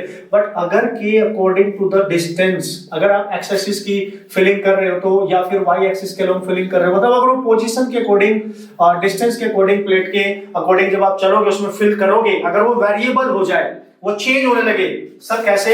अगर के आपको दे दिया 2x, ऐसे x पे डिपेंड करे 2x प्लस 1 ऐसे दे दिया, या 2x स्क्वायर प्लस 1 कुछ भी दे दिया, या y के टर्म्स में दे दिया, डिस्टेंस पे वेरी कर रहा है। देखो x जैसे जैसे डिस्टेंस चेंज होगी उसके अंदर जब फिल करोगे आप वैसे वैसे के चेंज हो जाएगा। So this is the case of the variable most important for JEE main, and मैं इसका कॉन्सेप्ट आपको बताने वाला हूं, how to solve the type of problem. Remember, कभी-कभी दोस्तों क्या होता है कि के को वो कांस्टेंट कर देता है, बट उसका फिल करने का तरीका चेंज होता है, उसकी जो फिलिंग होती है, उसका जो वे होता है फिलिंग का, वो चेंज कर देता है, जिसकी वजह से हमें कैपेसिटेंस करने का जो, उसकी इक्विवेलेंट निकालने का जो तरीका है वो चेंज हो जाएगा, और उसको हमें कैलकुलेट करना पड़ेगा, वो मैं आपको बताने वाला हूं। फिर कभी कभी क्या होता है कि वो के को फिर कांस्टेंट कर देता है, पर डी को चेंज कर देता है ना, उसकी जो डिस्टेंस है दो प्लेटों के बीच में वो चेंज हो जाती है। भाई इतने टाइप के क्वेश्चंस आपको यहाँ देखने को मिल सकते हैं, आप इस बात का ख्याल रखना मैं क्या कर रहा हूं। मतलब अल्टीमेटली मैं बात करने वाला हूं यहाँ पे filling of the dielectric material किस तरह से की जा रही है, और उस टाइप के क्वेश्चन आप कैसे करके आएंगे। एक तो बात करते हैं पहले सिंपल कॉम्बिनेशन पे, जब वो के कांस्टेंट होगा। तो लेट्स सी मेरे पास एक प्लेट ये रही, एक प्लेट ये रही। मैं एक एग्जांपल के थ्रू बता दूं जल्दी जल्दी, फिर इसको फिनिश करते हैं, ठीक है।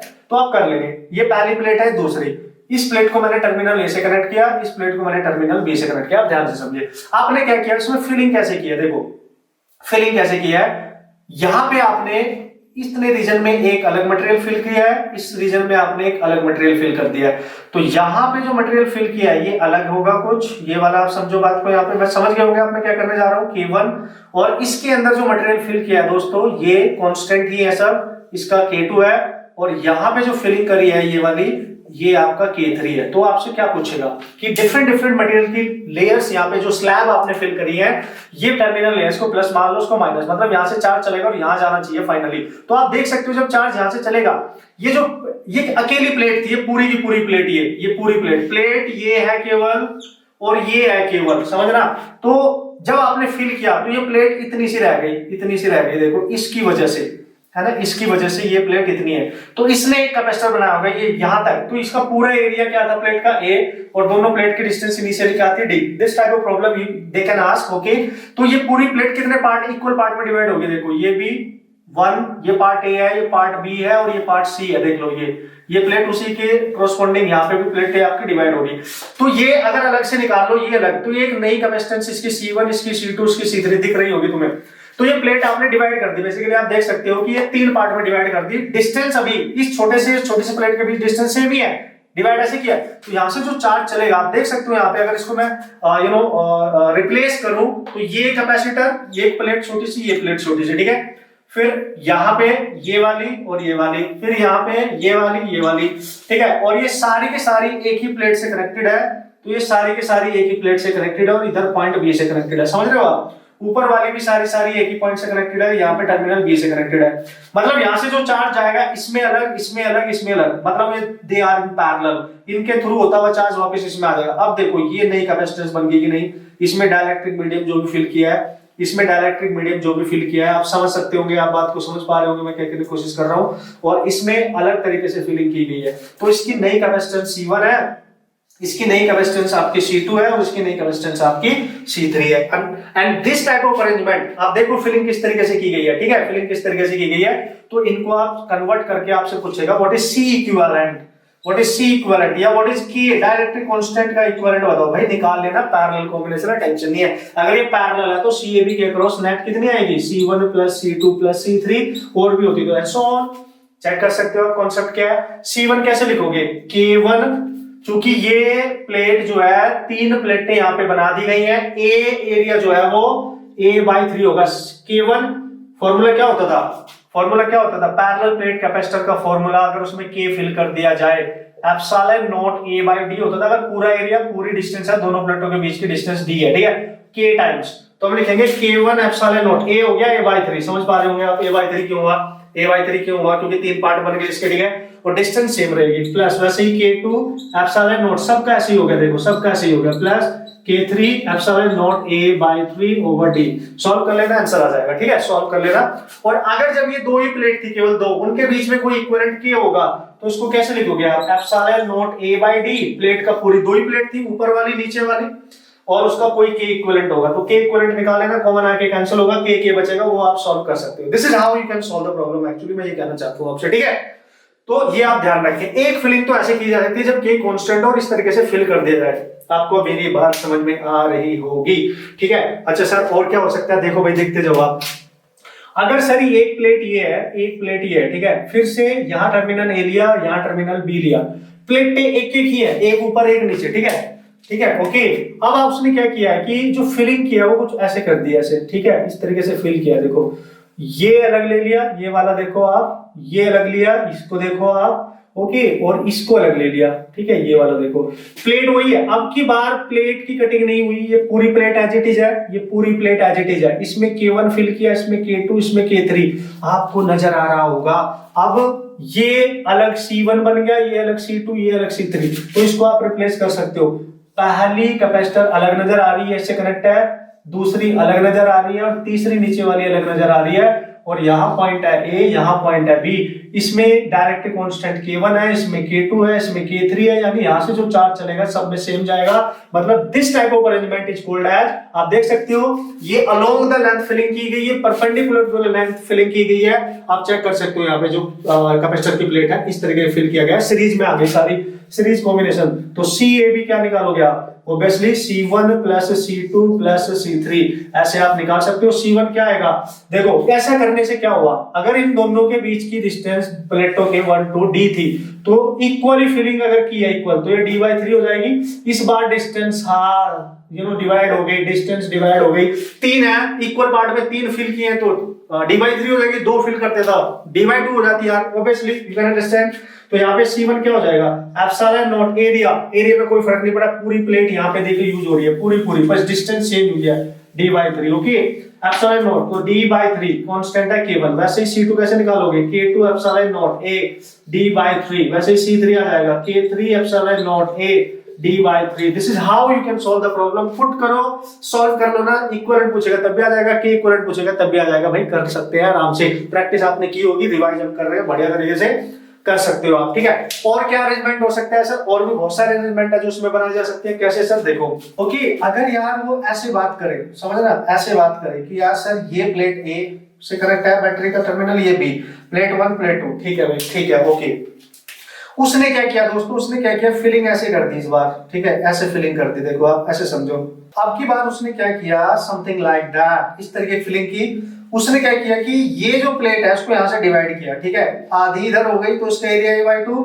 आधी इधर हो गई A/2, और इसमें अलग मटेरियल फिल किया, लेट्स सी k1, और इस पूरी में अलग मटेरियल फिल किया, अगर ये यहां से डिवाइड हुई, ये प्लेट इतनी A/2 और ये A/2 यहां से यहां तक, ये आधी आधी प्लेट मिलके ये अलग बनाएंगे, और इसमें अलग फिल कर दिया, दैट इज k2, और इसमें कर दिया k3। अब आप चेक करना यहाँ पे किस तरीके की सिचुएशन नजर आ रही है आपको, देखो जब यहाँ से चार्ज आएगा, वो चार्ज इन दोनों में एक ही चार्ज जाएगा, और ये दोनों सीरीज में है, आप देखो इनमें दोनों में एक ही चार्ज, मतलब सर ये अलग कैपेसिटर बन गई, let's say C3, let's say C1 C2, तो कैसा नजर आएगा, देखो इनको रीड्रॉ करो, सर्किट रीड्रॉ करो, कम ऑन, इधर एक कैपेसिटर और एक नीचे वाली प्लेट, वो मिलकर एक कैपेसिटर बना रही है, फिर ये टर्मिनल B से यहाँ कहीं कनेक्ट हो रही है, B से, चेक करो आप आराम से, देखो इधर क्या है कि ये वाली यहां से यहां तक, ठीक है, फिर उसी के जस्ट नीचे दूसरी वाली, ये इसके साथ भी शेयर हो रही है, ठीक है, तो ये बन जाएगी दूसरी वाली, ठीक है, इसको मैं थोड़ा नीचे बना देता हूं ऐसे, ठीक है, तो ये दूसरी वाली बन गई यहाँ पे इस तरीके से, ठीक है,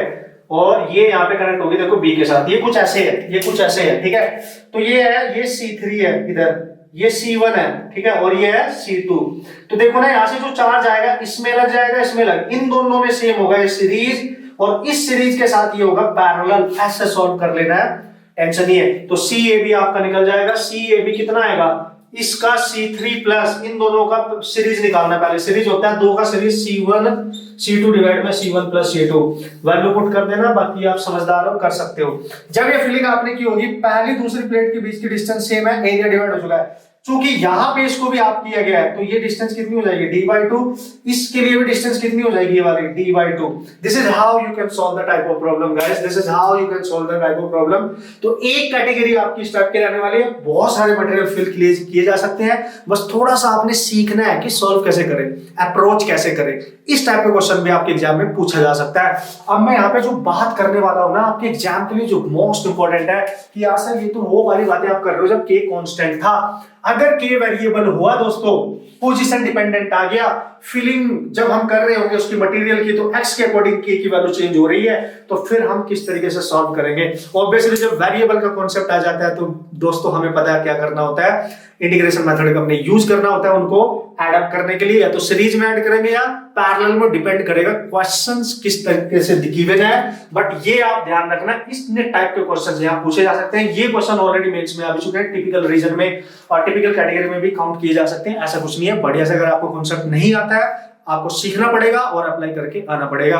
ओके यार, अब हम बात करने वाले हैं यार उन प्रॉब्लम्स की जिसमें जो प्लेट्स होती है ना, कैपेसिटर की प्लेट्स के बीच में जो मटेरियल फिल किया जाता है, अगर डायरेक्टली कांस्टेंट वेरिएबल है, वो पोजीशन डिस्टेंस के अकॉर्डिंग वैरी कर रहा है, इस टाइप का कोई क्वेश्चन अगर दे रखा है तो उसको किस तरीके से आपने सॉल्व करके आना, बढ़िया तरीके से उसको सीख लो। ठीक है, तो यार देखो ये हर टाइप का क्वेश्चन ऑलरेडी आ भी चुका है और आपको आना भी चाहिए, क्योंकि फर्दर भी आ सकता है, क्योंकि वेरिएबल है तो वो कुछ भी फंक्शन बना के दे सकता है। ठीक है, तो अब उसने क्या बोला है दोस्तों, उसने बोला है कि अगर आपने वेरिएबल डायरेक्टली कांस्टेंट की बात करें, अभी तक हम कांस्टेंट की बात कर रहे थे, जो कांस्टेंट होता जो डायरेक्टली कांस्टेंट होता उसकी वैल्यू वैरी नहीं करती थी पोजीशन के अकॉर्डिंग, बट यहाँ पे वो कुछ इक्वेशन दे देगा कि जो k है वो x पे डिपेंड कर रहा है, मतलब उसकी जो फिलिंग की है वो x एक्सिस के अलोंग की है।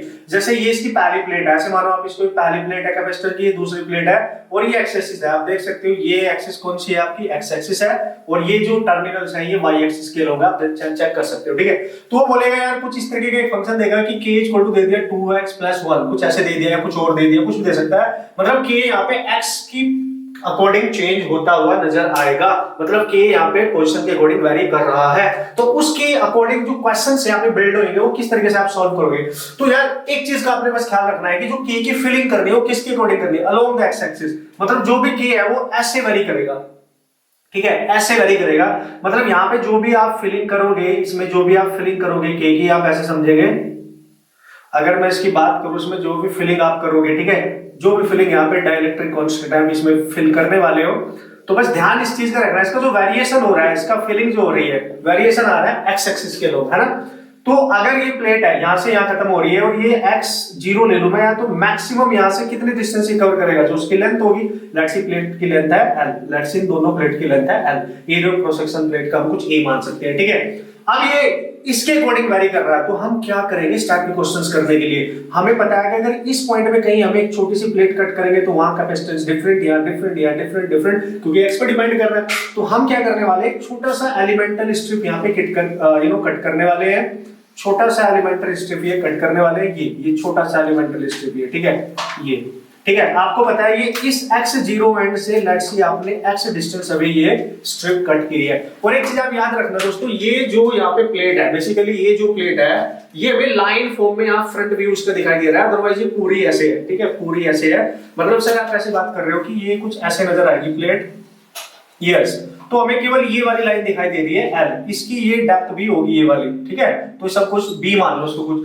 तो आप देखो इसका पूरा एरिया अगर मैं निकालूं पूरी प्लेट का तो आएगा L into B, आपको दिख पा रहा होगा दोस्तों। मैंने क्या किया, एक छोटी सी स्ट्रिप कट की, है ना, क्योंकि एक प्लेट ऊपर है एक प्लेट नीचे है, तो स्ट्रिप कट करूंगा, स्मॉल स्ट्रिप से मिलकर बनी होगी, अगर यहाँ एक छोटी सी स्ट्रिप कट करूं ये वाली, यहाँ पे एक छोटी सी स्ट्रिप कट करूं ये वाली, यहाँ पे एक छोटी सी, और ये छोटी छोटी स्ट्रिप कट मिलके एक्स एक्सिस के लोग बहुत सारे कैपेसिटर बना देंगे और ये पूरी लेंथ कवर हो जानी चाहिए, 0 से लेके L तक जितना भी मटेरियल फिल किया पूरी लेंथ कवर हो जानी चाहिए। तो यार सर जब आप इस वाली प्लेट और इस वाली प्लेट से स्ट्रिप कट करोगे तो कैसे करोगे, देखो भाई छोटी सी एक स्ट्रिप ऐसी तो कट होगी ऐसे, तो इस स्ट्रिप की ये जो थिकनेस यहाँ पे हम मानेंगे, ये वाली लेंथ जो मानेंगे, लेट्स से dx है क्योंकि x के लोग कट किया है, और इसका एरिया निकालने के लिए देखो अगर इससे मिलके बनने वाली ये जो प्लेट होगी इसका एरिया किससे हो गया, ये वाली डेप्थ तो सेम ही रहेगी b, लेकिन बस इसकी लेंथ चेंज होगी, तो इसका जो एरिया बनेगा, इस वाले का जो एरिया बनेगा dA, what is that, length into उसकी विड्थ जो उसकी बनने वाली है, यानी dx into what is that b। तो ये इसका स्मॉल स्ट्रिप का एरिया है, यानी ये स्ट्रिप की जो यहाँ पे हमने लेंथ मानी है ये वाली, ठीक है। तो ये x एक्सिस से कितने डिस्टेंस पे है x, और इसकी खुद की लेंथ कितनी है dx। तो आप सोच सकते हो यार, ये छोटे छोटे dx मिलके यहाँ से लेके यहाँ 1 2 3 4 बहुत सारे l लेंथ तक कवर होंगे। तो मैक्सिमम स्ट्रिप कहां तक कट की जा सकती है, x और l के बीच में। आपको मेरी बात समझ में आ रही होगी, ठीक है। तो यार सर ऐसे क्यों किया, याद करो जब वेरिएबल केस आता है तो इंटीग्रेशन मेथड की हेल्प ली जाती है, क्योंकि बहुत सारे एडिशन करने होते हैं ना, तो इंटीग्रेट करना पड़ेगा ऑब्वियसली स्मॉलेस्ट एलिमेंट्स को। तो हम क्या करने वाले हैं, यहां से ये जो छोटी वाली जो स्ट्रिप की एलिमेंटल जो यहाँ पे कैपेसिटर बना है, इससे और इससे मिलकर जो बना है उसकी कैपेसिटेंस निकाल लेंगे डीसी, चूंकि छोटी है। आपको पता है ये छोटी सी प्लेट और ये छोटी सी प्लेट मिलके आपस में कैपेसिटर, स्मॉल कैपेसिटर बनाएंगे, एलिमेंटल कैपेसिटर बनाएंगे। एप्सिलॉन नॉट ए, एरिया क्या है डीए। अब देखो ध्यान से, ये यहाँ पे है, ये यहाँ पे, इन दोनों के बीच की डिस्टेंस तो वही रहेगी जो इनिशियली दोनों प्लेटों के बीच की डिस्टेंस थी, 1 और 2 के बीच की डिस्टेंस डी थी, तो अभी भी वही है, तो डिस्टेंस सेम रहेगी। बट आप चूंकि इसका डायरेक्ट्रिक आपने फिल किया के जो x पे डिपेंड कर रहा है, तो k से आप मल्टीप्लाई करेंगे, और ये वेरिएबल है, यानी डी से आप निकालेंगे k dependent on x, epsilon not DA को क्या लिखोगे dx into b, ठीक है, ओवर d। अच्छा यहाँ पे मैंने क्या किया, एक रेक्टेंगल टाइप की प्लेट मानी है, लेंथ और विड्थ उसकी इस तरीके से मैंने मानी है, स्क्वायर भी हो सकती थी, तो फिर l into b सेम होके l स्क्वायर या b स्क्वायर बन जाएगा। इस टाइप से भी हो सकता है, ठीक है, अगर वो स्क्वायर देगा, मैंने इस तरीके से मान लिया, ठीक है, ऐसे आप ध्यान रखेंगे। तो दोस्तों ये एक छोटे से एलिमेंट की आ गई। अब देखो ऐसे ऐसे इसमें बहुत सारे एलिमेंट होंगे, किसी ने यहाँ पे कट किया, सर मैं तो यहाँ पे कट कर रहा हूँ, पहले ही इस पे कट कर रहा हूँ, तो एक स्ट्रिप भी होगी, एक बंदा यहाँ पे कट करेगा, सर मैं तो यहाँ कट कर रहा हूँ, एक ये होगी, फिर ये होगी, सोचो ऐसे ऐसे कितनी बनेगी, फिर यहाँ पे बंदा कट करेगा, सोचो ऐसे ऐसे कितनी बनेगी, है ना। तो बहुत सारी इसमें स्ट्रिप बनती जा रही है, और 1 2 3 4 एंड सो ऑन, है ना, एंड सो ऑन। तो ये सारी स्ट्रिप इस तरीके से है। देखो ये प्लेट है, प्लेट में से कट किया गया, इनको समझ पा रहे होंगे आप। लेट्स ये पॉजिटिव और ये नेगेटिव टर्मिनल है, चार्ज यहां से चलेगा, जब यह चार्ज यहां पहुंचेगा, आप खुद ही सोचो जब चार्ज यहां पहुंचेगा वो इन सब में अलग अलग होगा, इसमें अलग, इसमें अलग, इसमें अलग, इसमें अलग, इसमें अलग, इसमें अलग, इसमें अलग, जितनी भी स्ट्रिप होंगी, और सारा चार्ज यहां से मिलकर फिर से टर्मिनल बी पे पहुंच जाएगा। मतलब आपको समझ में आ रहा होगा, छोटे छोटे कैपेसिटर्स यहाँ पे आपको समझ में आ रहे होंगे, ऐसे छोटे छोटे कैपेसिटर्स जो सारे के सारे एक दूसरे से कनेक्टेड है, और इधर ए से और इधर कहीं किससे बी से, तो ये सारे पैरेलल में आपको दिखेगा। अगर मैंने 3 ही बनाया मतलब बहुत सारे होंगे यहाँ पे, बहुत सारे। तो एलिमेंटल जो कैपेसिटर बनेंगे, मतलब this is the parallel combination whenever the filling is along the x axis, तो जो स्ट्रिप बनेगी, जो नया छोटा सा कैपेसिटर बनेगा, वो पैरेलली अरेंजमेंट हमें देगा। एक का इतना है, बहुत सारे हैं, अगर टोटल निकालने हैं, टोटल कितने होंगे, 0 से l के बीच में इंटीग्रेट कर देना दोस्तों, है ना, ये आपकी सी इक्विवेलेंट आ जाएगी। और ये कौन सा कॉम्बिनेशन है, सी इक्विवेलेंट का पैरेलल कॉम्बिनेशन। और पैरेलल में क्या करते थे आप, अगर मैं इन सबको निकालूं C1 plus C2 plus C3 and so on, ये तो करते थे। इसका मतलब इंटीग्रेट, डायरेक्ट इंटीग्रेट कर दो आप इसको, कहां से कहां तक सर, 0 से l तक, है ना। k की वैल्यू गिवन होगी as a function of x, suppose करो 2x प्लस 1 दे दी, मतलब इसको इस फॉर्म में लिख सकते हो, 2 को a मान लो, x plus b, a plus b की फॉर्म में लिख लो, a भी कांस्टेंट है, ठीक है, ये लीनियर फॉर्म हो गई। हो सकता है वो उसको पैराबोलिक फॉर्म भी दे सकता है, कुछ भी दे सकता है, मतलब। तो ये आपका kx यहीं पे रहेगा, इनटू dx रहेगा, एप्सिलॉन नॉट b d बाहर आ जाएंगे, यानी epsilon naught b by d, क्योंकि ये कांस्टेंट वैल्यू है, इसकी वैल्यू पुट कर देना, ओके, डी, और जो भी होगा इंटीग्रेट करके आपका फाइनल आंसर आ जाएगा। आराम से आप कर सकते हो, या फंक्शन पुट करके आप देख लो, you can solve, okay, you can solve the problem very easily, है ना। तो 0 से तक आगे कहानी मैथमेटिक्स एवरेज यार कर लेंगे आप, टेंशन नहीं। But how to approach this type of problem, वो बहुत इंपॉर्टेंट था, वो मैंने आपको बता दिया है। तो याद ये रखना है कि देखो जो फिलिंग हो रही है, ये स्ट्रिप इधर को कट हो रही है, यानी अलोंग द लेंथ, है ना, ये क्या है, along the length, along the length, मतलब x एक्सिस के along, ऐसे समझ लो ना, क्योंकि ये x एक्सिस के along रखी हुई है, ये जो प्लेटें हैं मैंने x एक्सिस के along रखी है। अगर प्लेट में ऐसे रखता, अब y एक्सिस के along ये अरेंजमेंट मिलता मेरे को, क्योंकि यहाँ पे पॉइंट A होता और यहाँ पे पॉइंट B होता, तो डिपेंड करेगा प्लेट आपने वो हॉरिजॉन्टल रखी है या वर्टिकल रखी है, डिपेंड करेगा। तो आपको फिलिंग ऐसे ऐसे करनी पड़ेगी पैरेलल के लिए, ठीक है। अब इसका दूसरा केस देख लेते हैं। आई होप आपको समझ आया होगा मैं क्या कहने की कोशिश कर रहा हूँ, और बढ़िया से अगर इसका कोई भी क्वेश्चन आएगा, बस चेंज क्या करेगा वो k की वैल्यू, है ना, वेरिएबल की वैल्यू चेंज करता है, बाकी कुछ चेंज नहीं करता है, टेंशन नहीं, आपको बस समझ आना चाहिए प्रोसेस क्या है, फिर तो इंटीग्रेट करके सॉल्व कर लेंगे। अब वो बोलता है अगर हमने y एक्सिस के अलोंग फिलिंग की, जो के है वो वाई इस तरीके से वैरी कर रहा है कि वो प्लेट्स के परपेंडिकुलरली फिल वैरी कर रहा है। तो प्लेट्स ऐसे ऐसे हमने फिल करके देख लिया, तो परपेंडिकुलर कैसे होगा, पहले मैं इसको फिल कर देता हूं, ठीक है ना, पहले मैं इसको क्या कर रहा हूं, फिल कर देता हूं। मान लिया मैंने फिलिंग कर दिया, ठीक है, इसमें कोई डाइलेक्ट्रिक मैंने फिल कर दिया है, लेकिन वो वेरिएबल है। अब वो वेरिएबल कैसे है, वो परपेंडिकुलर टू द प्लेट है, ऐसे ऊपर को जा रहा है, मतलब उसका जो फिलिंग है वो वाई पे डिपेंड कर रही है। तो यार ये तो है एक्स एक्सिस, ये क्या है, ये किसके लोग है, वाई एक्सिस के, तो ऊपर को जा रहा है, तो ये वेरिएबल ऊपर को है, यानी ये ऊपर को अगर जाएगा इस तरीके से जाएगा ऊपर को, तो आप खुद ही देखो ये परपेंडिकुलर टू द प्लेट हो जाएगा। तो फिलिंग यहाँ पे वेरिएशन ऐसे ऐसे हो रहा होगा, ठीक है, ऐसे ऐसे ऐसे वेरिएशन होगा। तो यहां से अगर चलोगे y यहाँ 0 है, और यहां पहुंचते पहुंचते y क्या हो जाएगा, इन दोनों प्लेट के बीच की डिस्टेंस के इक्वल, जो दोनों प्लेट के बीच की डिस्टेंस है, initially plate 1 this is plate 2। आप खुद ही देखो, अगर आप किसी वेरिएबल को यहां कट करोगे दोस्तों, यहां पे एक छोटी सी स्ट्रिप अगर आपने कट की, आप देखो ये छोटी सी स्ट्रिप आपने कट की, तो ये यहां जहां y 0 है वहां से कितनी डिस्टेंस अवे होगी, दैट्स ये y है, ठीक है। और इसकी ये देखो डिस्टेंस इन दोनों के बीच की है ना, ये अपर पार्ट ये लोअर पार्ट, उसके बीच में मटेरियल, ठीक है, इसकी डिस्टेंस आप मान लो dy। अब ये जो प्लेट यहां से आपने कट की होगी, ये बिल्कुल वैसी है जैसी ये दोनों ओरिजिनल प्लेट है। देखो दोनों की लेंथ भी क्या है, लेट्स इसकी लेंथ है l, तो ये भी तो l ही है, ठीक है, l ही है। और लेट्स ये प्लेट ऐसी होगी, दिखने में ऐसी होगी, ठीक है, तो लेंथ l है और ये इसकी विड्थ होगी b, इसकी जो डेप्थ में जाएगी है ना, उसका एरिया निकालने के लिए। तो यार यहाँ पे जो प्लेटें आपने रखी है, इस बार की जो कटिंग की है, क्योंकि वो कटिंग आप ऐसे कर रहे हो, ऐसे ऐसे ऐसे ऐसे ऐसे है ना, ऐसे y एक्सिस के लोग, यानी perpendicular to the length of the capacitors, plate की लेंथ ऑफ द कैपेसिटर, ठीक है। तो ऐसे जाओगे तो दो प्लेटें छोटी छोटी ऐसे ले लो, ऐसे समझो आपको ऐसे हो, ठीक है। तो ये सामने से हमें लाइन दिखाई दे रही है, लेकिन पूरा एरिया यही रहेगा, ओरिजिनल एरिया पे इस बार कोई फर्क नहीं पड़ने वाला, यानी स्मॉल स्ट्रिप का जो एरिया रहने वाला है स्मॉल, वो सेम ही रहने वाला है। व्हाट इज दैट, इसकी लेंथ इनटू ओरिजिनल की लेंथ इनटू बी। अगर ये स्क्वायर प्लेट है तो एल बी सेम हो जाएगा, तो बी स्क्वायर या एल स्क्वायर आप ले सकते हो। आपको समझ आया होगा मैं क्या कहने की कोशिश कर रहा हूं। तो सर चेंज क्या हुआ इसमें, ये देखो ना, क्यों इसकी छोटी सी ये डिस्टेंस आपने कंसीडर की है, इसको बड़ी ले लो, तो यहां से जैसे जैसे ऊपर जाते जाओगे छोटी छोटी बहुत सारी प्लेटें यहां बन जाएंगी, और सारी प्लेटें एक दूसरे के ऊपर होंगी। लेट्स से एक प्लेट आपने यहां बनाई, स्मॉल स्ट्रिप यहां पे कट की है, फिर एक यहाँ पे स्मॉल स्ट्रिप कट की, इनके बीच में तो पता नहीं कितनी सारी होंगी, फिर यहाँ पे कट करी, है ना। आप खुद ही सोचो, ये सारे स्ट्रिप्स हैं, इनके बीच में भी कितनी होंगी। जब यहाँ से चार्ज चलेगा तो वो इसमें भी एंटर करेगा, इसमें भी, इसमें भी, इसमें भी, एक ही चार्ज सब में जा रहा होगा बी तक पहुंचने के लिए, मतलब सीरीज कॉम्बिनेशन। बस ध्यान रखना, मतलब सीरीज कॉम्बिनेशन व्हेनेवर द की वेरिएबल की filling perpendicular to the length of the capacitor की जाएगी, तो समझ जाना ये सीरीज कॉम्बिनेशन होगा। किसी एक की कैपेसिटेंस निकाल लेंगे, small that is epsilon naught A same रहेगा l into b over distance, अब की बात dy हो जाएगी, क्योंकि स्मॉल है, इस तरीके से आप फिल कर रहे हो, ठीक है, along the plate, perpendicular to the plate. Okay, के यहाँ पे ले लेना, जो भी दे रखा होगा, जो y पे डिपेंड कर रहा होगा, इस तरीके से आप मान लो। तो ये एक ही आ गई। सर पैरेलल में क्या होता था, सीरीज में क्या होता था, 1 by C equivalent is equal to 1 by C1 plus 1 by C2 plus 1 by C3 and so on। Okay, तो यार सर कैसे निकालेंगे, तो 1 by C equivalent निकालने के लिए 1 by DC लेंगे और उसको इंटीग्रेट करेंगे।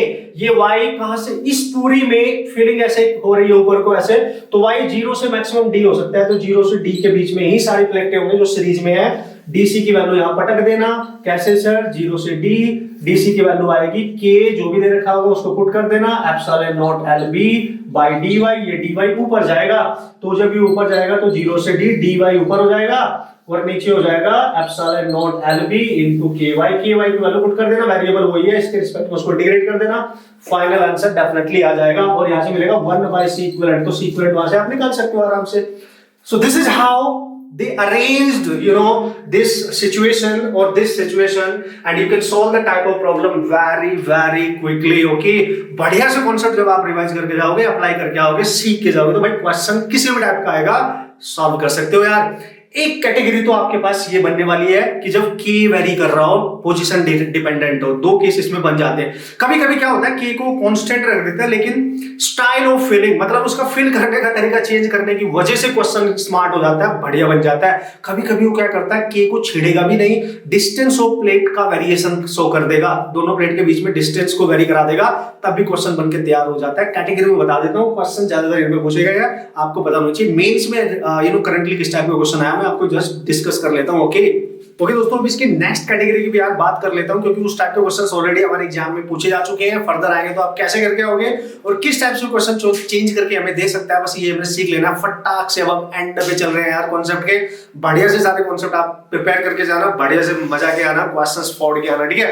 अब उसने बोला नेक्स्ट कैटेगरी क्या बोलेगा, उसने बोला देखो ये दो प्लेट ली उसने, प्लेट 1 प्लेट 2, ठीक है। ऐसे समझो कि आपके पास एक प्लेट ये थी, एक प्लेट ये थी, ये प्लेट थी ए और ये प्लेट थी बी। उसने बोला की को कांस्टेंट ले लेते हैं, पर फिलिंग ट्रायंगुलर कर दी। उसने क्या किया, इन दोनों प्लेट के एंड्स को मिलाया, यहाँ पे अलग मटेरियल फिल कर दिया, इस साइड में अलग मटेरियल फिल कर दिया। आप देख सकते हो यहाँ पे K1 कोई डाइलेक्ट्रिक मटेरियल फिल किया लेकिन ट्रायंगुलर शेप बन गई, यहाँ पे K2 कोई मटेरियल फिल किया है। फिर बोल रहा है AB के अक्रॉस नेट कैपेसिटेंस बताओ इस कॉम्बिनेशन में क्या होगी। दोनों प्लेट का एरिया A है ना, प्लेट और इनके बीच की डिस्टेंस D है। आईआईटी में ऑलरेडी क्वेश्चन आ चुका है, इस टाइप के क्वेश्चन अगर आएंगे तो रिपीट होकर कॉन्सेप्ट पे क्वेश्चन बना सकता है, टेंशन नहीं है, ठीक है। तो ये डायरेक्ट याद रखो, सॉल्व करने की जरूरत ही नहीं है, डायरेक्ट याद रखो, क्योंकि डायरेक्ट अगर ये रिजल्ट याद रखोगे भाई K1 K2 ही चेंज कर सकता है, बाकी कुछ भी चेंज करने वाला नहीं है अरेंजमेंट में। तो क्या याद रखना है, जब ये फिलिंग नहीं थी उस समय कैपेसिटेंस कितनी थी, लेट्स सी C नोट थी। C नोट क्या होगी, ओरिजिनली जो होती है एप्सिलॉन नोट A/D, बस ये याद रखो। ओरिजिनल कैपेसिटेंस इनटू दोनों का प्रोडक्ट K1 K2 डिवाइड में K2 minus K1 ln of K2 by K1, ध्यान से समझना, K2 बाई K1। ये रिजल्ट निकल के आएगा सॉल्व करने के बाद। अब इसी कॉन्सेप्ट का यूज किया गया जेई में, अभी करंटली क्वेश्चन पूछा गया है। उसने क्या किया, जेई वाले ने दोनों प्लेट के बीच एक ही साइड में K फिल किया है, बस उसने पूछा बताओ C इक्विवेलेंट क्या होगा। इसी फॉर्मूले का यूज करके you can solve the directly question. देखो यहाँ पे K, देखो K कैसे निकालेंगे, लेट्स सी आपने इसको ऐसे कट किया, ये एंगल आप थीटा मान लो, ठीक है। तो जिसके साथ आपने माना है प्लेट के साथ वेरिएशन किया है उसी को हमने यहाँ पे इमेजिन कर लिया, ठीक है। सो आप क्या करने वाले हैं, एक जो ऊपर वाला K1 था उसमें कुछ भी नहीं फिल किया है तो 1 हो गया, ठीक है। डाइलेक्ट्रिक उसका जो बनेगा, ठीक है, स्पेस है। तो यहाँ पे क्या है, K है सर, K है, ओके। और K किसके इक्वल है, K2 के है। तो ये जो K की वैल्यू दे रखी है लेट्स सी K2 है, तो यहाँ पुट करो, देखो आप इसी में पुट करो। तो यहाँ पे C naught as it is होगा, K1 की जगह 1 आ गया, इनटू K2 की जगह आ गया K, और डिवाइड में आ जाएगा K2 K माइनस 1, और ln ऑफ यहाँ पे K2 की जगह K है, K1 की जगह 1 है। दिख रहा है तुम्हें, डायरेक्ट आंसर बन गया। बस इस क्वेश्चन में ये बोला था, ये जो प्लेटें हैं वो स्क्वायर प्लेट है, तो उसका जो एरिया होगा वो A स्क्वायर, अगर इसकी साइड A दे रखी है, हर प्लेट की साइड अगर A लेंथ A दे रखी है तो उसका एरिया स्क्वायर बन जाएगा। तो C नोट क्या होगा, एप्सिलॉन नोट A स्क्वायर, दोनों के बीच की डिस्टेंस है D। यहां पुट कर देना, आंसर डायरेक्ट ही आ गया। तो ये रिजल्ट अगर आप याद रखोगे, ये सिचुएशन याद रखोगे, तो देखो ये क्वेश्चन मेंस ने इसी में से बना दिया, सॉल्व कर सकते हो। सर 10 तरीके बताओ किया कैसे होगा, वो भी बता देता हूं, पर लेंथी प्रोसेस है, बहुत टाइम लगेगा। क्यों, अभी आप जो उसमें फंसना, जब आप फुल सिलेबस की तैयारी करोगे तो बढ़िया से कर लेना ना, फिर भी बता देता हूं, ठीक है। तो हो क्या रहा है, एक्चुअली यहां से वेरिएशन स्टार्ट हुआ है। देखो जैसे जैसे आप ऊपर जाओगे K कांस्टेंट ही है, जैसे जैसे ऊपर जाओगे इनकी फिलिंग चेंज हो रही है। देखो फिलिंग अरेंजमेंट चेंज हो रहा है, ऊपर को ट्रायंगुलर शेप बढ़ रही है। तो हम क्या करते हैं इस केस में, हम क्या करते हैं कि जैसे जैसे ऊपर जा रहा है, देखना y ऊपर को बढ़ रहा है। देखो यहाँ पे 0 है, यहाँ पे 0 है, ऊपर की डायरेक्शन में नहीं, y डायरेक्शन में जा रही है। देखो आप देख सकते हो यहाँ पे, और y डायरेक्शन में ऊपर को ही जा रहा है, लेकिन फिलिंग एक्स एक्सिस के अलॉन्ग हो रही है। तो हम क्या करेंगे, एक स्ट्रिप कट करेंगे, वैसे ही बिल्कुल ये स्ट्रिप कट की, तो यहां से यहां तक ये और ये यहां तक, तो x एक्सिस पे जा रही है फिलिंग, x एक्सिस पे, तो x और इसकी जो लेंथ है वो dx मान लो वैसे ही, और इसकी जो हाइट है ऊपर को जाने पर y है।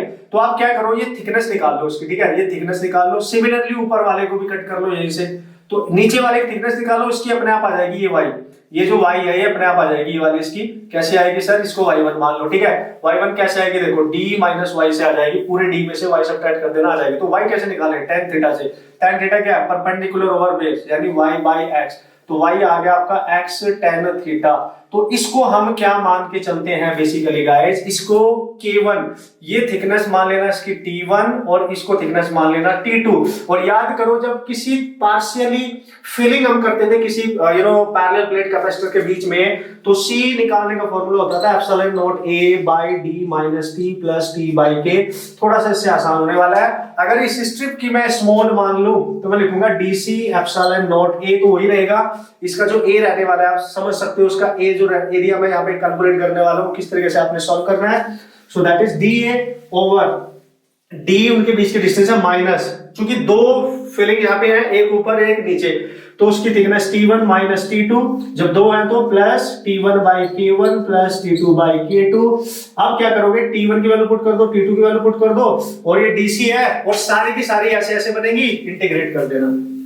डी ए की वैल्यू पुट करके इंटीग्रेट कर देना, है ना, डी ए की वैल्यू पुट करके इंटीग्रेट कर देना, क्वेश्चन आपका हो जाएगा और रिजल्ट ये निकल के आएगा। इसलिए मैं बोल रहा हूं आप इसी को डायरेक्ट याद रखेंगे तो बढ़िया तरीके से you can solve the problem. ध्यान से आप देख लो, सी नोट इनिशियल है, दो के जो फिल किए गए उनका product divide by difference into ln of k2 by k1, इतना सा याद रखना है यार।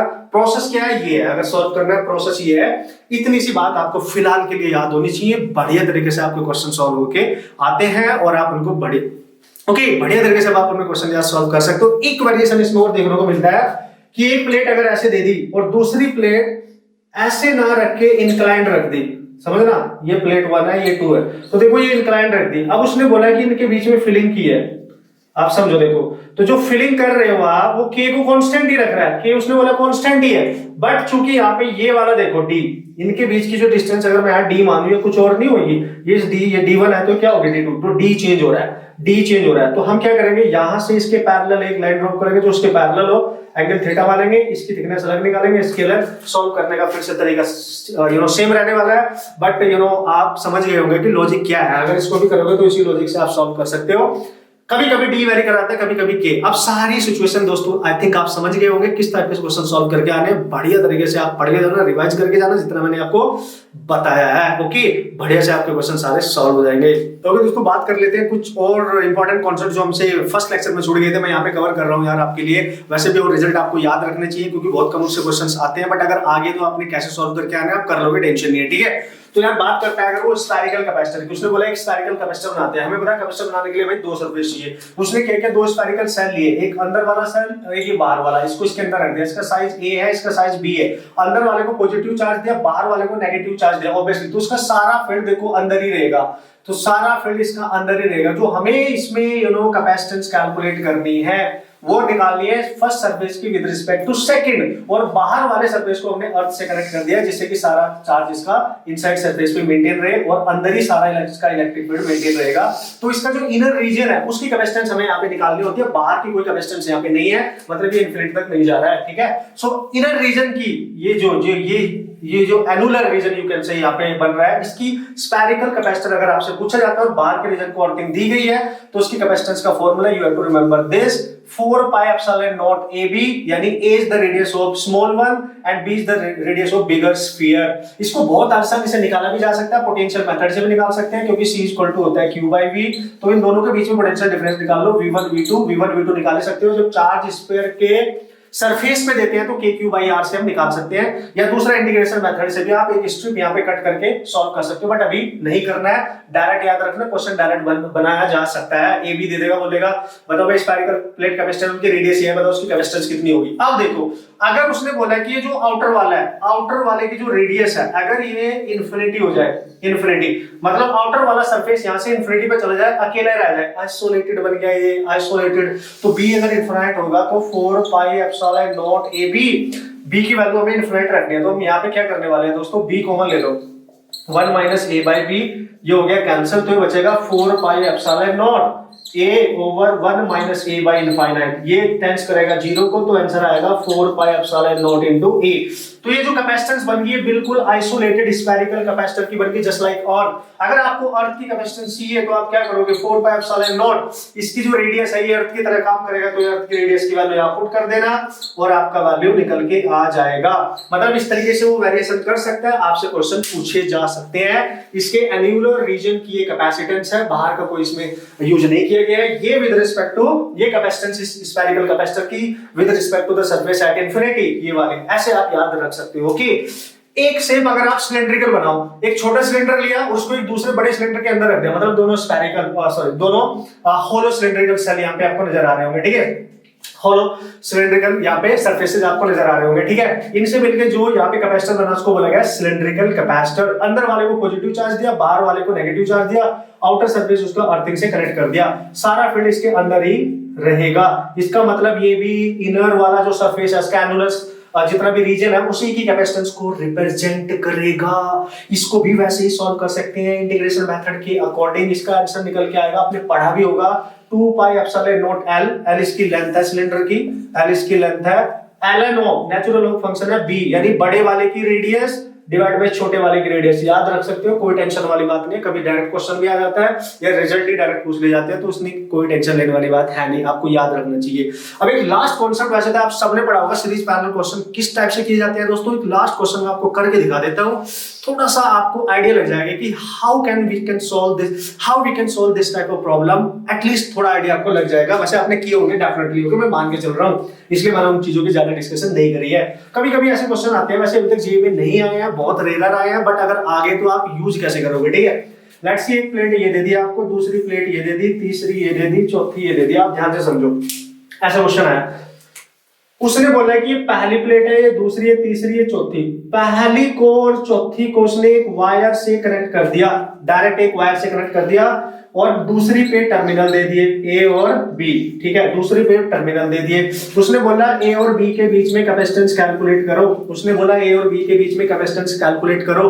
तो इस टाइप के क्वेश्चंस कैसे सॉल्व करने हैं, जब इक्विवेलेंट कैपेसिटेंस निकालनी हो तो पहले देखना पड़ेगा इनका अरेंजमेंट क्या बन रहा है, कौन सीरीज में, कौन पैरेलल में, किस तरीके से है, ये इंपॉर्टेंट है। बढ़िया तरीका आपको बताने वाला हूं। जब 3-4 ही प्लेटें हो, 3-4 प्लेटें हो, तो आसान तरीका क्या होता है हमारे पास, जो मैं बताने वाला हूं। अगर 3-4 से प्लेटें से ज्यादा है ना, फिर आपका जो थोड़ा सा तरीका है वो मैं बताऊंगा किस तरीके से आपने अप्लाई करना है, ठीक है। 4 प्लेटें ऐसे, बिल्कुल जिन 2 प्लेटों पे टर्मिनल है ए बी, उनको पहले लिख लो। मैंने यहाँ पे ए लिखा मैंने, और इधर लिख लिया बी, ध्यान से समझना। अब देखो, ए से जो प्लेट कनेक्ट है, डायरेक्ट उसको ए से कनेक्ट कर दो, ए से, ये पॉइंट ए है, ठीक है, आप समझ रहे होंगे। इससे प्लेट 2 को कनेक्ट करो। कौन सी प्लेट है, नाम जरूर लिख देना, 2 प्लेट है सर, 2 प्लेट है, ठीक है, 2 प्लेट है। और 2 प्लेट किससे कनेक्ट है, 2 प्लेट के पास वाली प्लेट कौन सी है, 1, तो ये होगी 1, उसका नाम जरूर लिखना। फिर 1 डायरेक्ट किससे कनेक्ट है, 4 से, तो 1 को डायरेक्ट वायर से 4 से कनेक्ट करना है। बिल्कुल अरेंजमेंट को समझते हुए चलना है, ठीक है। अरेंजमेंट को हो गया। अब देखो बी से कौन कनेक्ट है डायरेक्ट, तीसरी, तो बी से कनेक्ट करो, बी से कनेक्ट करो तीसरी, ये होगी सर तीसरी, ठीक है, तीसरी होगी। और तीसरी के पास कौन सी है, आप चेक कर सकते हैं, तीसरी के पास है 4th प्लेट, जो उसके साथ कैपेसिटर बना रही है। बी जो 3rd प्लेट है वो केवल बी से कनेक्ट है, आप ध्यान से समझ सकते हो, ये है ना। थोड़ा सा इसको मैं आगे लिखूंगा। लेट्स सी, ये तीसरी प्लेट है और ये बी पॉइंट है यहाँ पे, ठीक है। अब आप देखो अरेंजमेंट बिल्कुल क्लियर हुआ है ना। इस अरेंजमेंट को हम इसमें कन्वर्ट कर रहे हैं। ए पॉइंट से डायरेक्ट कनेक्ट थी 2nd प्लेट, और उसके पास थी 1 प्लेट जो डायरेक्ट किसी वायर से कनेक्ट है 4 पे, क्योंकि दोनों का पोटेंशियल सेम होने वाला है, क्योंकि दोनों एक वायर से कनेक्ट है, तो ये 4 डायरेक्ट इससे कनेक्ट हो गई। फिर क्या हुआ, 3rd प्लेट से बी टर्मिनल कनेक्ट है, और 3rd प्लेट के पास 4th प्लेट थी। अब ध्यान से समझो, ध्यान से समझो, हमारा 1 और 2 हो गया, 3 और 4 हो गया, बचा 2 एंड 3 प्लेट, बची 2 एंड 3। 2 डायरेक्ट ए से कनेक्ट है, 3 डायरेक्ट बी से। ये भी तो कैपेसिटर बना रहे होंगे, ये भी तो बना रहे होंगे, तो 2 से एक प्लेट लो, ये 2 से एक प्लेट लो, ले ली सर, 2 ले ली, ठीक है, जो डायरेक्ट ए से कनेक्ट है। तो डायरेक्ट 2 प्लेट मैंने यहां ले ली, जो देखो डायरेक्ट ए से कनेक्ट है, ए पॉइंट से डायरेक्ट कनेक्ट है। इधर 3rd प्लेट डायरेक्ट बी से कनेक्ट है, यानी यहां से मैं एक प्लेट लूंगा, यहां से मैंने एक प्लेट ली, मतलब ये 3rd प्लेट मैंने बी से डायरेक्ट कनेक्ट की। यहां ले सकता हूं मैं, स्प्लिट कर सकता हूं, कोई टेंशन नहीं है। तो देखो कितने कैपेसिटर बन गए, सी। उसने बोला इस अरेंजमेंट में हर प्लेट का एरिया सेम है, एरिया सेम है, उनके बीच की डिस्टेंस सेम है। और आपको पता है पैरेलल प्लेट कैपेसिटर होता है साला नॉट ए बाय डी, तो नो प्रॉब्लम। अरेंजमेंट आपको क्लियर दिखाई दे जाएगा। ए बी के बीच में net capacitance now you can calculate very easily. अगर यहां से चार्ज चलेगा तो इन दोनों में सेम जाएगा, मतलब ये दोनों किस में है, सीरीज में, और इन दोनों का अरेंजमेंट इसके साथ किस में है, देख लो आप, पैरेलल में। तो इन दोनों का अगर सीरीज में, ये सी है, ये सी है, तो कितना होगा, c/2, और ये सी है, c/2 plus c/2 plus c, यानी कितना, 3c/2, यानी 3 epsilon naught a by 2d. This is your answer and this is how you can solve the type of problem. दोस्तों थोड़ा सा अरेंजमेंट कैसे करना है वो तरीका मैंने आपको बता दिया है, आप इसको फॉलो करें, बार बार रिवाइज करें। अगर इस टाइप के क्वेश्चन आएंगे तो इसी तरीके से बना के आने हैं। ओके दोस्तों, सारे कंसेप्ट लगभग हमने कवर कर लिए, जितनी पॉसिबिलिटी यार, सारे मैक्सिमम जो इंपॉर्टेंट क्वेश्चंस थे वो सारे डिस्कस कर लिए, सारे कंसेप्ट डिस्कस कर लिए। बढ़िया से वीडियो को आप देखना, कॉन्सेप्ट अप्लाई करना विद इन शॉर्ट टाइम। जो क्रैश कोर्स में आप सीख रहे हो उनको बढ़िया से अप्लाई करके जाना, उतनी चीजें एटलीस्ट आप अप्लाई करके जाओगे, प्रैक्टिस करके जाओगे, तो बहुत अच्छा आपका पेपर होने वाला है दोस्तों। बढ़िया से आप क्वेश्चन सॉल्व करके आओगे एंड ऑल द बेस्ट।